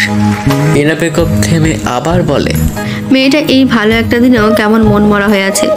রায়হানও আসলো না, আবার তুইও চলে যাচ্ছিস ভেবে আরো বেশি মন খারাপ করে আছে। আমি যাব না আম্মি, সিদ্ধান্ত নিয়ে ফেলেছি। আমার পরিবার আগে, তারপর সব কিছু। আর তাছাড়া আমাদের যা কিছু আছে তোমার নাতি নাতনিও খেয়ে যেতে পারবে, তাই না? আমার এত চাপ নেই। ইহানের কথায় হেসে ফেলে ইনা বেগম। ইহানও মাথা চুলকে মুচকি হাসতে থাকে। ইনা বেগম ইহানের অবস্থা দেখে ভাবেন এই ছেলেটাই বছরখানেক আগে কতটা গম্ভীর ছিল, আর এখন রায়ের সাথে থাকতে পেরে সেও রায়ের মতোই মিশুকে হয়ে গেছে। ইনা বেগম হাসি থামিয়ে বলেন, চল আমার রুমে, মেয়েটা মন খারাপ করে বসে আছে। এখনই গিয়ে বলবি যে তুই কোথাও যাস না, তুই এখানেই থাকবি। আর তুই নিজেও তো রায়হানের সাথে কথা বললেও তো পারবিস না বাবা, রায়হানটাও কেমন হয়ে গেছে। আচ্ছা আম্মি, কথা বলে নেব আমি। এখন চলো যাই। দুজন রুম থেকে বের হবে এমন সময় রায়ের চিৎকার শুনতে পায়। রায়ের চিৎকার শুনে ইহানের মুখের হাসি যেন উবে যায়, কপালে চিন্তার ছাপ স্পষ্ট হয়ে ওঠে। রায়ার কি হলো? এত জোরে চিৎকার দিয়ে উঠল কেন? ইহান দৌড়ে মায়ের রুমের দিকে চলে যায়। ইরিনা বেগমও আর দেরি না করে ইহানের পিছে পিছে ছুটে যায়। ইহান রুমের দরজায় পৌঁছতেই দেখে রায়া এসার সাথে হাসছে। হাসিটাও কেমন অন্যরকম, বারবার হাত দেখছে সে। ইহান এগিয়ে গিয়ে জিজ্ঞেস করে, কি হয়েছে, চিৎকার দিলি কেন? এসা হাসতে হাসতে বলে, ওই যে আপু বিছানায় হাত দিয়েছে, মাথায় বালিশের দিকে, আর বিড়াল হাতে খামচি দিয়ে ধরে ফেলেছে, তাই চিৎকার দিয়েছে ভয়ে। ইহান যেন হাঁপ ছেড়ে বাঁচে। ইরিনা বেগমও ততক্ষণে চলে এসেছে, সব শুনে নিয়েছেন। ইরিনা বেগম মায়াকে বলেন, বেশি ভয় পেয়েছিস? হাত কি কেটে গেছে? রায়া স্পষ্টভাবেই জবাব দেয়, না বড় মা, আমি এসের সাথে কথা বলতে বলতে পেছনে না তাকিয়ে বালিশ নিতে গিয়ে এমন হয়েছে। দেখিনি জন্যই হঠাৎ এমন হওয়ায় ভয় পেয়ে গেছি। আচ্ছা ঠিক আছে, এবার যা রুমে যা, রেস্ট নে একটু, তাহলে ভালো লাগবে। আচ্ছা যাচ্ছি, কিন্তু শোনো, সকাল থেকে তোমরা যেমন করছো আমার মনে হচ্ছে আমি অসুস্থ মানুষ। এত যত্ন নেওয়ার কিছু নেই। খারাপ শাশুড়ি হতে বলছিস? না, তা কখন বললাম? এই সময় মেয়েদের যত্নের ভালোবাসার প্রয়োজন হয়। এখন যা রুমে যা, তোর এসব যেহেতু ভালো লাগছে না, তাহলে তোর জন্য দজ্জাল শাশুড়ি হওয়াটাই উচিত। আমার ভালো শাশুড়িই লাগবে। শ্বশুর তো বেঁচে নেই যে শাশুড়ি খারাপ হলে শ্বশুরকে আর একটা বিয়ে দিয়ে দিব। ইহান, রায়কে নিয়ে যাবি তুই? রায়া হাসতে হাসতে রুম থেকে বেরিয়ে যায়। ইহানও রায়ের পিছু পিছু রুমে চলে যায়। রায় সামনে রাখা চেয়ারটায় বসে। আশেপাশে তাকে ইহানের ব্যাগপত্র না দেখে জিজ্ঞেস করে, আপনার ব্যাগপত্র কোথায়? বের হবেন কখন? ইহান রায়ের দিকে এগিয়ে এসে মেঝেতে বসে রায়ের কোলে মাথা রেখে বললে, বউকে ছেড়ে কোথাও যাব না। রায় অবাক হয়ে জিজ্ঞেস করে, কি বলছেন? যাবেন না মানে? যাব না মানে যাব না। কিন্তু কেন? বাহিরে গেলে অনেকটা সময় ওখানে থাকতে হবে, যেটা আমি একদমই চাই না। সত্যিই যাবেন না নাকি আমার সাথে মজা করছেন? আমি আমার বাচ্চার মাকে রেখে কোথাও যাচ্ছি না। আমি তোর এই অবস্থায় তোর পাশে থাকতে চাই রায়া। তুই যেন একাকিত্ব কি সেটা বুঝতে না পারিস, তার জন্য আমি সব সময় তোর কাছে থাকবো। পৃথিবীর সব পুরুষ কি তার ব্যক্তিগত নারীর প্রতি এত যত্নশীল? সেটা জানি না, কিন্তু তোর ব্যক্তিগত পুরুষ খুব ভালোবাসতে জানে। এই ভালোবাসা সারা জীবন আমার জন্যই রেখে দিয়েন।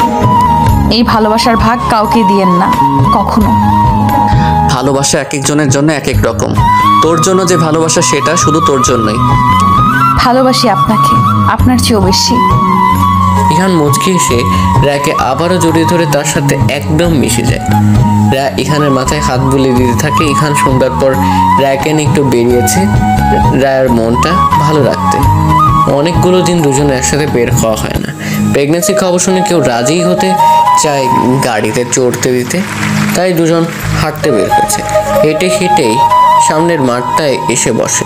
চারপাশ অন্ধকার হয়ে গেছে, ল্যাম্পপোস্টের আলো জ্বলছে। রায়া আর ইহান বসে বসে গল্প করছিল। এমন সময় মাঠের পাশের স্টলে কারো তর্ক বিতর্ক শোনা যায়। কিছুক্ষণের মধ্যেই মারামারি হাতাহাতি শুরু হয়ে যায়, মানুষ জমতে শুরু করছে। ইহান আর রায়া সেদিকেই রু করেছে। স্টলে মানুষগুলো গলার আওয়াজ বাড়তে থাকে। রায়া হঠাৎ করে চিৎকার করে বলে ওঠে, ভাইয়া। ইহানও রায়ার হাত ধরে তাকে শান্ত করার চেষ্টা করে বলে, কি হয়েছে রায়া? ভাইয়া ওখানে আছে, ভাইয়ার গলা শুনেছি আমি। রায়ান? হ্যাঁ, আমার ভাইয়া, প্লিজ গিয়ে দেখুন না। তুই নিশ্চিত রায়ানের গলা শুনেছিস? আমি আমার ভাইয়ার গলা চিনবো না? তোকে একা রেখে আমি যাব কিভাবে? আপনি প্লিজ আমার ভাইয়াকে দেখুন। আমি এসেকে কল দিয়ে এখানে আসতে বলেছি। 2-4 মিনিটেই চলে আসবে। আমার সাথে আয়, আমি গাড়িতে তুলে দেই, বাসার সামনে গিয়ে নেমে বাড়িতে ঢুকে আমাকে কল দিবি। ঠিক আছে। ইহান তাড়াতাড়ি করে রায়াকে একটা রিক্সায় তুলে দেয়। রিক্সাওয়ালাকে ধীরে ধীরে যেতে বলে, ভাড়াটা দিয়ে দেয়। রিক্সা চলতে শুরু করলে ইহান এবার স্টলের দিকে দৌড় দেয়। ইহান স্টলে পৌঁছেই দেখে দুজনের মধ্যে মারামারি হচ্ছে। দুটোই তার পরিচিত মুখ। তাদের মধ্যে একজন হচ্ছে রায়ান আর আরেকজন শাওন। রায়ান শাওনের কাছে পরাজিত হচ্ছে দেখে দুজনকে ছাড়িয়ে নিতে এগিয়ে যায়। ওখানে অনেকেই দাঁড়িয়ে আছে, কেউ দুজনকে ছাড়ানোর চেষ্টা করছে, কেউ দাঁড়িয়ে দাঁড়িয়ে দেখছে, আবার কেউ ভিডিও করছে। ইহান এগিয়ে এসে শাওনকে ধাক্কা দিয়ে সরিয়ে দেয়। আশপাশের কয়েকজন ইহানকে দেখে সরে দাঁড়ায়। ইহান একটা জোরে শ্বাস ফেলে চোয়াল শক্ত করে জিজ্ঞেস করে, কি হচ্ছে এখানে? রায়ান এবার প্রথম ইহানের সাথে কথা বলে, বাহু দিয়ে কপালে ঘাম মুছে বলে, এই কুত্তার বাচ্চা আমার বোনকে নোংরা কথা বলছে, ওর বাঁচার অধিকার নেই। ইহান এবার নিজেকে নিয়ন্ত্রণ করতে পারে না। গতবার নোংরা একটা কাজ করতে চেয়েছিল, 4 মাস জেলে থেকে সে আবারও জল ঘোলা করতে চাইছে। ইহান অগ্নিদৃষ্টিতে চেয়ে আছে শাওনের দিকে। শাওন বাঁকা হাসি দিয়ে বলে, কি এভাবে তাকিয়ে আছিস কেন? এখন কি তুই আমাকে মারতে আসবি? আমার এক্স প্রেমিকার ভাইয়ের মতো আবার মার খাইতে আসিস না। ইহান দাঁতে দাঁত চেপে বলে, কি বলেছিস তুই আমার বউকে নিয়ে? শাওন হাসতে হাসতে ইহানের দিকে এগিয়ে এসে বলে, যা বলছি সত্যি বলছি। তোর বউ আমার প্রেমিকা ছিল, 6 মাসের মতো সম্পর্ক ছিল। বাড়ি কাছাকাছি, যখন ইচ্ছে দেখা ছোঁয়া চুমু। শাওন তার কথা শেষ করতে পারে না। ইহান শাওনের শার্টের কলার ধরে মুখের উপর ঘুষি দিতে থাকে। অবস্থা ব্যক্তি দেখে সবাই ইহানের মতো হাত থেকে শাওনকে ছাড়াতে ব্যস্ত হয়ে যায়। শেষমেশ রায়ান ইহানকে ছাড়িয়ে নিতে সফল হয়। রায়ান শক্ত করে ইহানকে ধরে আছে। ইহান ছুটোছুটি করছে শাওনকে আবার মারার জন্য। ইহান চিৎকার করে বলতে থাকে, কুত্তার বাচ্চা, তোর সাহস কি করে হয় আমার বউকে নিয়ে কথা বলার? চাইলেই কারো গায়ে কালি লাগানো যায়, তাই না? আমি ইহান বেঁচে থাকতে আমার বউয়ের গায়ে 1 ফোঁটা কালিও লাগতে দেব না। আর একদিন যদি আমার বউকে নিয়ে কিছু বলেছিস, সেদিনই আমি তোর জিভ টেনে ছিঁড়ে ফেলবো। দুপক্ষের কাউকে স্থির রাখা যাচ্ছে না। দুজন দুজনের দিকে ছুটে আসতে চাইছে। হয়তো ছেড়ে দিলে তুলকালাম কিছু বাধে ফেলবে দুজন। কয়েকজন মিলে ইহানকে শান্ত করার চেষ্টা করছে। ওদিকে শাওনকে নিয়ে তার বন্ধুরা বেরিয়ে যায়। শাওন ইহানের দিকে ফিরে তাকিয়ে সাহায্য আঙ্গুল উঠিয়ে ইশারায় কিছু বলে যায়। জায়গা খালি হয়ে যেতেই রায়ান ইমনকে ছেড়ে দেয়। ইহান সাথে সাথে স্থল থেকে বেরিয়ে আসে। রায়ানও সেখানে দাঁড়িয়ে না থেকে ধীরে ধীরে ইহানের পিছনে এসে দাঁড়ায়। রায়ানের উপস্থিতি বুঝতে পেরে ইহান বলে ওঠে, আমাকে ধরলি কেন? ওকে আজ আমি শেষ করে দিতাম। মাসে মাসে চাঁদে চাঁদে ঝামেলা বাঁধাতে এলাকায় আসে জানোয়ারটা। সরি ইহান। এখন সরি কেন বলছিস? আমি তোকে আমার বোনের সাথে মেনে নিতে পারছিলাম না। কাকে মেনে নিতে পারতি? শাওনের মতো ছেলেকে? আমি কিছু না করেও সারা জীবন তোর কাছে দোষী। আমি সব কিছুতে ভালো জন্য কেউ তুলনা দিলে আমিও ভিলেন হয়ে যাই সবার কাছে। তুই আমার জায়গায় থাকলে আমার অবস্থাটা বুঝতি আসলে। তুইও আমার জায়গায় থাকলে বুঝতি দোষ না করেও দোষী হতে ঠিক কেমন লাগে। Sorry, extremely sorry. ইহান এবার রায়ানের দিকে ফিরে 2 হাত দিয়ে রায়ানের বুকে হাত দিয়ে বলে ওঠো, কিসের সরি? হ্যাঁ, তোর এসব বালের সরি আমি চেয়েছি? এখন কেন সরি বলছিস? দেশে আসার পর যে এতগুলো মাস চলে গেল, আমার সাথে একদিন দেখা করেছিস? রায়ার সাথে সেদিনের ঝামেলার পর কথা বলেছিস? ওর চোখের পানি দেখেছিস তুই? ও সব কিছু পেলেও ভাইয়ের দূরত্ব সহ্য করতে না পেরে মন খারাপ করে থাকে, সেই খবর রেখেছিস তুই? বাড়িতে নতুন একটা প্রাণ আসছে শুনেও একদিন এসেছিস আমাদের বাড়িতে? এত কিছুর জন্য ক্ষমা পাবি ভেবেছিস? কখনো না, নেভার এভার। রায়ান ঝড়ের গতিতে এসে ইহানকে জড়িয়ে ধরে। ইহান থেমে যায়। গলা দিয়ে তার আর কোনো শব্দ বেরোচ্ছে না। সে ছোটবেলায় দুজন কাঁধে কাঁধ মিলিয়ে দুজন চলাফেরা করেছে। এরপর ছোট বিষয়ে দূরত্ব বাড়তে বাড়তে দুজনের দেখা হওয়াটা বন্ধ হয়ে যায়। রায়ানের মনে জন্ম নেয় ইহানের প্রতি চরম ক্ষোভ। আর এরপর দুজন দুজনের থেকে শত শত মাইল দূরে মনের দূরত্ব বেড়েছিল অনেক। ইহান রায়ানকে ছাড়ানোর চেষ্টা করছে, কিন্তু রায়ান কিছুতেই ছাড়ছে না। এতগুলো বছর পর ভাই ভাইকে জড়িয়ে ধরে আর ছাড়তে পারছে না। এতগুলো বছরের ক্ষোভ রাগ আজ মিটিয়ে নিচ্ছে। রায়ান ছাড়ছে না দেখে ইহান এবার রায়ানকে জড়িয়ে ধরে দুজনের চোখ টলমল করছে। পুরুষদের তো কাঁদতে নেই, পুরুষদের হতে হয় লোহার ন্যায় কঠোর। এরকম পর রায়ান ইহানকে ছেড়ে দিয়ে বলে, আমি এতদিন ভুল ছিলাম। আমার বোনের জন্য তুই একদম পারফেক্ট। আমার বোনটাকে ভালো রাখিস। যদি কখনো ওকে কাঁদাস তাহলে কিন্তু আমি তোর জান নিয়ে নেবো একেবারে ইহান। রায়ান আর ইহান দুজন অতীতে সবকিছু ভুলে মাঠে বসে গল্প করছে। দুনিয়ার সবকিছু যেন এতদিন পর দুজন ভুলতে বসেছে। রায়ান বিদেশে কিভাবে সময় কাটিয়েছে, পড়াশোনা সবকিছু ইহানকে বলতে থাকে। ইহানও রায়ানকে তার সবকিছু জানায়, বিদেশ থেকে ফিরে কিভাবে রাজনীতি এসেছে আবার মাথায়। কথা ভেবে এসব ছেড়ে ব্যবসার কাজে ইহানের হঠাৎ মনে পড়ে রায়াকে রিকশায় তুলে দিয়ে সে বলেছিল বাসায় পৌঁছে কল দিতে, কিন্তু প্রায় আধা ঘন্টার বেশি হয়ে গেছে রায়া কল দেয়নি। ইহান সাথে সাথে রায়াকে কল দেয়, কিন্তু কল রিসিভ হয় না। ইহানকে চিন্তিত দেখে রায়ান বলে, কি হয়েছে, এমন করছিস কেন? রায়া কল রিসিভ করছে না। বাসায় হয়তো ব্যস্ত আছে। না, আমি আর রায়া বেরিয়েছিলাম একটু, আর তখনই তোদের ঝামেলা লাগে। রায়াকে রিকশায় তুলে দিয়ে বলে গিয়েছিলাম বাড়ি পৌঁছে কল দিতে। ও আমাকে এখনো কোনো কল দেয়নি, এমনকি কল রিসিভও করছে না। হয়তো বা। আমার চিন্তা হচ্ছে, চারপাশে শত্রুর তো অভাব নেই, তাই না? ওপরে আল্লাহ আছে, তারপর ওর বাবা, ভাই, স্বামী আছে, কেউ ওর কোনো ক্ষতি করতে পারবে না। চলো বাসায় যাই। এখনই? হ্যাঁ, এখানে আমার মন টিকছে না। আমার একটু কেমন যেন লাগছে রে। রায়া ঠিক আছে তো? বল তো ভাই প্লিজ। ইহান আর রায়ান দুজনেই বসা থেকে উঠে দাঁড়ায়। দুজনে বাড়ির উদ্দেশ্যে হাঁটতে শুরু করে। রায়ানের বাইকের কাছে এসে দুজন বাইকে উঠে পড়ে। রায়ান ইহানকে বাইকের চাপি দিতে চাইলেও ইহান জানায় এখন সে পিছনে উঠেই যাবে, তাই রায়ান আর জোর করেনি। দুজন মিনিটের দুষ্কের মধ্যেই বাসে পৌঁছে যায়। শামসুজ্জামান সাহেব তখন এশার নামাজ পড়ে বাসায় আসছিলেন। ইহান আর রায়ান দুজনকে একসাথে দেখে যান, যেন ভূত দেখার মতো তাকিয়ে থাকেন তিনি। রায়ান সেটা খেয়াল করে বলে ওঠে,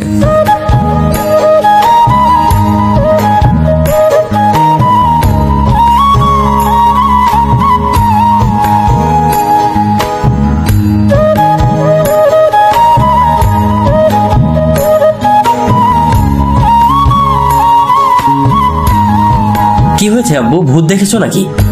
শামসুজ্জামান ধীরে বলে ওঠেন, ভূত দেখার চেয়েও ভয়ঙ্কর জিনিস দেখেছি। কি? ইহান আর রায়ান একসাথে। এখন ভালো লাগছে? সেটা পরের বিষয়, কিভাবে কি হলো? আমার দুই ছেলে একসাথে। ইহান এতক্ষণ কোনো কথা বলেনি। এতক্ষণ এখানে আর দাঁড়িয়ে থাকতে না পেরে বলে ওঠে, কাকা বাড়িতে আসেন, এখানে আমি আর দাঁড়িয়ে থাকতে পারছি না। তখন রায়াকে রিকশায় তুলে দিয়ে বলেছিলাম বাসায় এসে জানাতে, কিন্তু সে জানায়নি, এমনকি আমার কলও রিসিভ করছে না। ও ঠিক আছে কিনা কে জানে। মেয়ের জন্য ইহানের এমন চিন্তা দেখে শান্তি অনুভব করছি। শামসুজ্জামান সাহেব তিনি ইহানকে বলেন, এত চিন্তার কিছু নেই, রায়া হয়তো ভুলে গিয়েছে কল করতে। 2 মিনিট আগে বলে দেওয়া কথা ভুলে যায় কিভাবে ও? এই ইহান, এটার জন্য তুই যদি আমার বোনকে রাগ দেখিয়েছিস তাহলে কিন্তু তোর অবস্থা খারাপ করে দেবো বলে দিলাম আমি। রায়ানের কথা শামসুজ্জামান এবার শব্দ করে হেসে ফেলেন। এতদিন পর নিজে দুজনকে এই অবস্থায় দেখছেন। ইহানকে শান্ত করতে করতে তিনি কি বলেন, আমি যখন নামাজে যাই তখন রায়া রিক্সা থেকে নেমেছে। রায়া আমাদের বাড়িতেই আছে। আমি ওকে ওর মায়ের কাছে রেখে এসেছি। বলেছিলাম ইহান বাড়ি ফিরলে বাসায় নিয়ে যাবে। ইহান এতক্ষণে শান্ত হয়ে এটা ভেবে যে রায়া ঠিক আছে। বাইরে তিনজনে কিছুক্ষণ কথাবার্তা হয়। স্টলে যাওয়া ঘটনাটা দুজনে জানায় শামসুজ্জামানকে। তিনিও বলে এবার তিনি সব দেখে। রায়া তার মা রাবেয়া বেগম তখন রান্না করে। রাবেয়া বেগম রুটি বানাচ্ছেন আর রায়া মায়ের সাথেই রান্নাঘরে বসে আছে। রায়া মাঝে মাঝে চুলায় বসানো গরুর মাংস নেড়ে দিচ্ছে। কিছুক্ষণ আগে রাবেয়া বেগম, এশা আর ইরিনা বেগমকে বলে এসেছেন রাতে এখানে খাওয়ার কথা। রায়ার কথা শুনে রাবেয়া বেগম মনে মনে আশার আলো সঞ্চার করেছিলেন, এটা ভেবে যে আজ হয়তো সবকিছু ঠিক হয়ে যাবে। ইহান আর রায়ান হয়তো আবার সেই ছোটবেলার মতো এক হবে। রান্না করতে করতে মা মেয়ে গল্প করছিলেন। এমন সময় তিনজনকে একসাথে দেখে রাবেয়া বেগম রাকিয়াকে ডাকতে থাকে। রায়া সামনে তাকিয়ে দেখে রায়ান আর ইহান একসাথে। রায়া কেমন এক পলকে চেয়ে থেকে বসা থেকে উঠে দাঁড়ায়। রায়ান রান্নাঘরের দিকে আসতে থাকে। ইহানও রায়ানের পিছু পিছু সেদিকেই আসছে। শামসুজ্জামান সোফায় গিয়ে বসেন। তিনি আজ শুধু সবার একত্র হওয়াটা দেখবেন। রায়ান ধীর পায়ে রায়ার সামনে গিয়ে দাঁড়ায়। রায়ার চোখ টলমল করছে, মুখোমুখি হয়েছে। এতগুলো দিন সে লুকিয়ে লুকিয়ে ভাইকে দেখেছে আর কান্না করেছে। ভেবেছে কাছে থেকে দূরত্ব বাড়ানোতে দূরে থাকে একটু ভালো ছিল। রায়ান কিছু বলছে না। রায়ার ওভাবে চুপ থাকতে দাঁড়িয়ে থাকতে না পেরে বলে উঠছে, ভাইয়া। রায়ান তার বোনকে এক ঝটকায় নিজের বুকে নিয়ে নেয়। রান্না ফুপিয়ে ফুপিয়ে কান্না করতে করতে থাকে। রায়ান নিজেও কান্না করছে। রাবে বেগম আর ইহানের চোখ টলমল করছে, কিন্তু শামসুজ্জামানের মুখে হাসি লেগে আছে। ছেলে মেয়ে দুজনকে এক হতে দেখে যেন আকাশের চাঁদ হাতে পেয়েছেন শামসুজ্জামান সাহেব। রায়া ভাইয়ের বুক থেকে নিজেকে ছাড়িয়ে নিয়ে নাক টানতে টানতে বলে, এতদিনে আমার কাছে আসার কথা মনে পড়লো? দুই হাত দিয়ে মুখটা মুছে নিয়ে বলে উঠে, আমি তো দূরের মানুষ। দূরের মানুষ দূরে থাকবে না তো কোথায় থাকবে? তুমি দূরের মানুষ? কাছের মানুষ হয়ে উঠতে পেরেছি কি? ভাইয়া হও তুমি আমার। দুই ভাই বোনের মান অভিমান চলতে থাকে। রায়া হঠাৎ খেয়াল করে রায়ানের নাকের পাশে কেটে গেছে। ড্রয়িং রুমে রাখা ফার্স্ট এড বক্স নিয়ে এসে রায়ানকে চেয়ারে বসিয়ে দিয়ে কথা শোনাতে থাকে। রায়ান ইহানের দিকে তাকিয়ে মিটিমিটি হাসছে। মেয়েরা খুবই তার ব্যক্তিগত মানুষদের প্রতি এরকম যত্নশীল হয়। রায়া শাসনে রায়ান হাসতে হাসতে ইহানকে উদ্দেশ্য করে বলে, ইহান, তোর মনে হচ্ছে না রায়া ছোট হয়ে আমাকে একটু বেশি শাসন করছে? ইহান সিরিয়াস হওয়ার অভিনয় করে বলে ওঠে, একদম ঠিক করছে। আমার রায়া ভুল কিছু করতেই পারে না, ও যা করবে সেটাই ঠিক। বউয়ের পক্ষ নিয়ে কথা বলা শিখে গেছিস? বাহ। সূর্যের মধ্যে এশা এবং ইরিনা বেগম বাসায় প্রবেশ করে। রায়া রায়ানের এমন হাসি খুশি মুহূর্ত দেখে দুজন বেশ অবাক হয়। দাঁড়িয়ে দাঁড়িয়ে দুই ভাই বোনের কীর্তি দেখছে। বিষয়টা কেমন যেন আশ্চর্যজনক লাগছে তাদের কাছে। ইরিনা বেগমকে দেখতে পেয়েই রায়ান বলে ওঠে, বড় মা, আপনার ছেলে কিন্তু সব বিষয়ে বউকে সাপোর্ট করা শিখে গেছে। রায়ানের মুখে বড় মা ডাক শুনে ইরিনা বেগম হেসে দুজনের দিকে এগিয়ে গিয়ে বলেন, আমিও তো আমার ছেলের বউয়ের সাপোর্টে আছি। কি গো রাবিয়া, তুমি নেই? হ্যাঁ হ্যাঁ, আমিও রায়ার দলে। সবার কথা শুনে রায়া হেসে ফেলে। আজ তার ঈদের মতো আনন্দ লাগছে। সবকিছু কতদিন পর ঠিক হলো। ধৈর্য ধরে থাকলে আল্লাহ কখনো নিরাশ করেন না। সবার এত হাসি খুশি মুহূর্ত দেখে এসে বলে ওঠে, এত ভালো একটা মুহূর্ত ক্যাপচার করে রাখলে কিন্তু মন্দ হতো না। আজকের দিনটা বারবার ফিরে তো আসবে না, ফ্রেম বন্দি করে রাখলে মাঝে মধ্যে অনুভব করা যেত। শামসুজ্জামান সাহেব বলে উঠছেন, হ্যাঁ, সবাই এদিকে এসো, আজকে একটা ছবি ওঠা যাক। সবাই সানন্দে একসাথে হতে এগিয়ে আসে। ইয়ান ছবি তোলার প্রস্তুতি নিয়ে বলে ওঠে, সবাই ওখানে বসো, এশা আর রায়ান নিচে বসবি, আর সবাই সোফায় বসুক, আমি ছবি তুলে দিচ্ছি। রানা ইহানের দিকে এগিয়ে এসে হাত ধরে টেনে সবার কাছে নিয়ে এসে বলে, আজ কারো দূরে থাকা চলবে না। ফোন সামনে রেখে টাইমার সেট করলেই হয়ে যাবে। আমি দূর থেকে ভালো করে দেখে শুনে ছবিটা তুলে দেই, পরবর্তী ছবিতে আমি আসবো। দূর থেকে দেখতে হবে না, আসুন তো। রায়ান নিজের ফোনটা সামনে রেখে ইতালের হাত ধরে টেনে নিজের পাশে বসিয়ে দেয়। রায়া টাইমার সেট করে মা আর বাবার সাথে গিয়ে বসে পড়ে। রাত 10টা। রায়া ব্যালকনিতে চেয়ারে হেলান দিয়ে বসে সূর্য দেখছে। এখানে এতক্ষণ ব্যালকনিতে পা রাখে। হাত ধোয়া ওঠা নুডলসের বাটি রায়ার পাশের চেয়ারটায় বসে রায়ার হাতে নুডলসের বাটি ধরিয়ে দিয়ে বলল, নে খেয়ে নে, বরের হাতে নুডলস না খেয়ে তোর ভালোই লাগছিল না, এবার খেয়ে নে। রায়া বাড়িটা ইহানকে ফিরিয়ে দিয়ে বলে, আপনি খাইয়ে দেন। রান্না করে নিয়ে আসলাম, এখন আবার খাইয়েও দিতে হবে? হ্যাঁ, খাইয়ে দিতেই হবে। দিবেন না? দিচ্ছি। বলে ইহান রায়াকে খাইয়ে দিতে শুরু করে। খানিক বাদে ইহানের হাত থেকে ব্যাটটা নিয়ে রায়া ইহানকেও খাইয়ে দেয়। খাওয়া দাওয়া শেষ করে দুজন কিছুক্ষণ চন্দ্রবিলাস করে রুমে আসে। হঠাৎ মেসেজ আসার শব্দ পেয়ে রান্না ফোনটা হাতে নিয়ে রায়ান তার ফোনে তোলা ছবিগুলো পাঠিয়েছে। সাথে সাথে ছোট করে একটা মেসেজ লেখা। ছবিগুলো সুন্দর না? আমার বোনের পছন্দের মানুষটা আসলেই সুন্দর। আমি শুধু দেরিতে চিনলাম। আমার বোনটা সবসময় ভালো থাকুক তার মানুষটাকে নিয়ে। রায়ানের মেসেজ দেখে মুচকি হাসে রায়া। মেসেজ উত্তর হিসেবে ভালোবাসি ভাইয়া লিখে পাঠিয়ে দেয়। ইমন শুয়ে শুয়ে ফোন চাপছিল। রায়া তার দিকে এগিয়ে এসে রায়ানের পাঠানো ছবিগুলো ইহানকে দেখিয়ে বলে, কত শত মানুষের সুখ ভালোবাসা আমি দূর হতে দেখেছি, আর ভেবেছি এত কিছু কি আমি কখনো পাবো। অতপর আজ আমি পৃথিবীতে সবচেয়ে বেশি ভাগ্যবতী। আমার ভাগ্যকে আমারই কেমন হিংসে হচ্ছে। এত ভাগ্যবতী আমি। ইহান মুচকে এসে রায়াকে বুকে জড়িয়ে নেয়। পরম যত্ন আর ভালোবাসা এখানের বুকে মাথা রাখে রায়া। এ যেন এক প্রকার স্বর্গসুখ।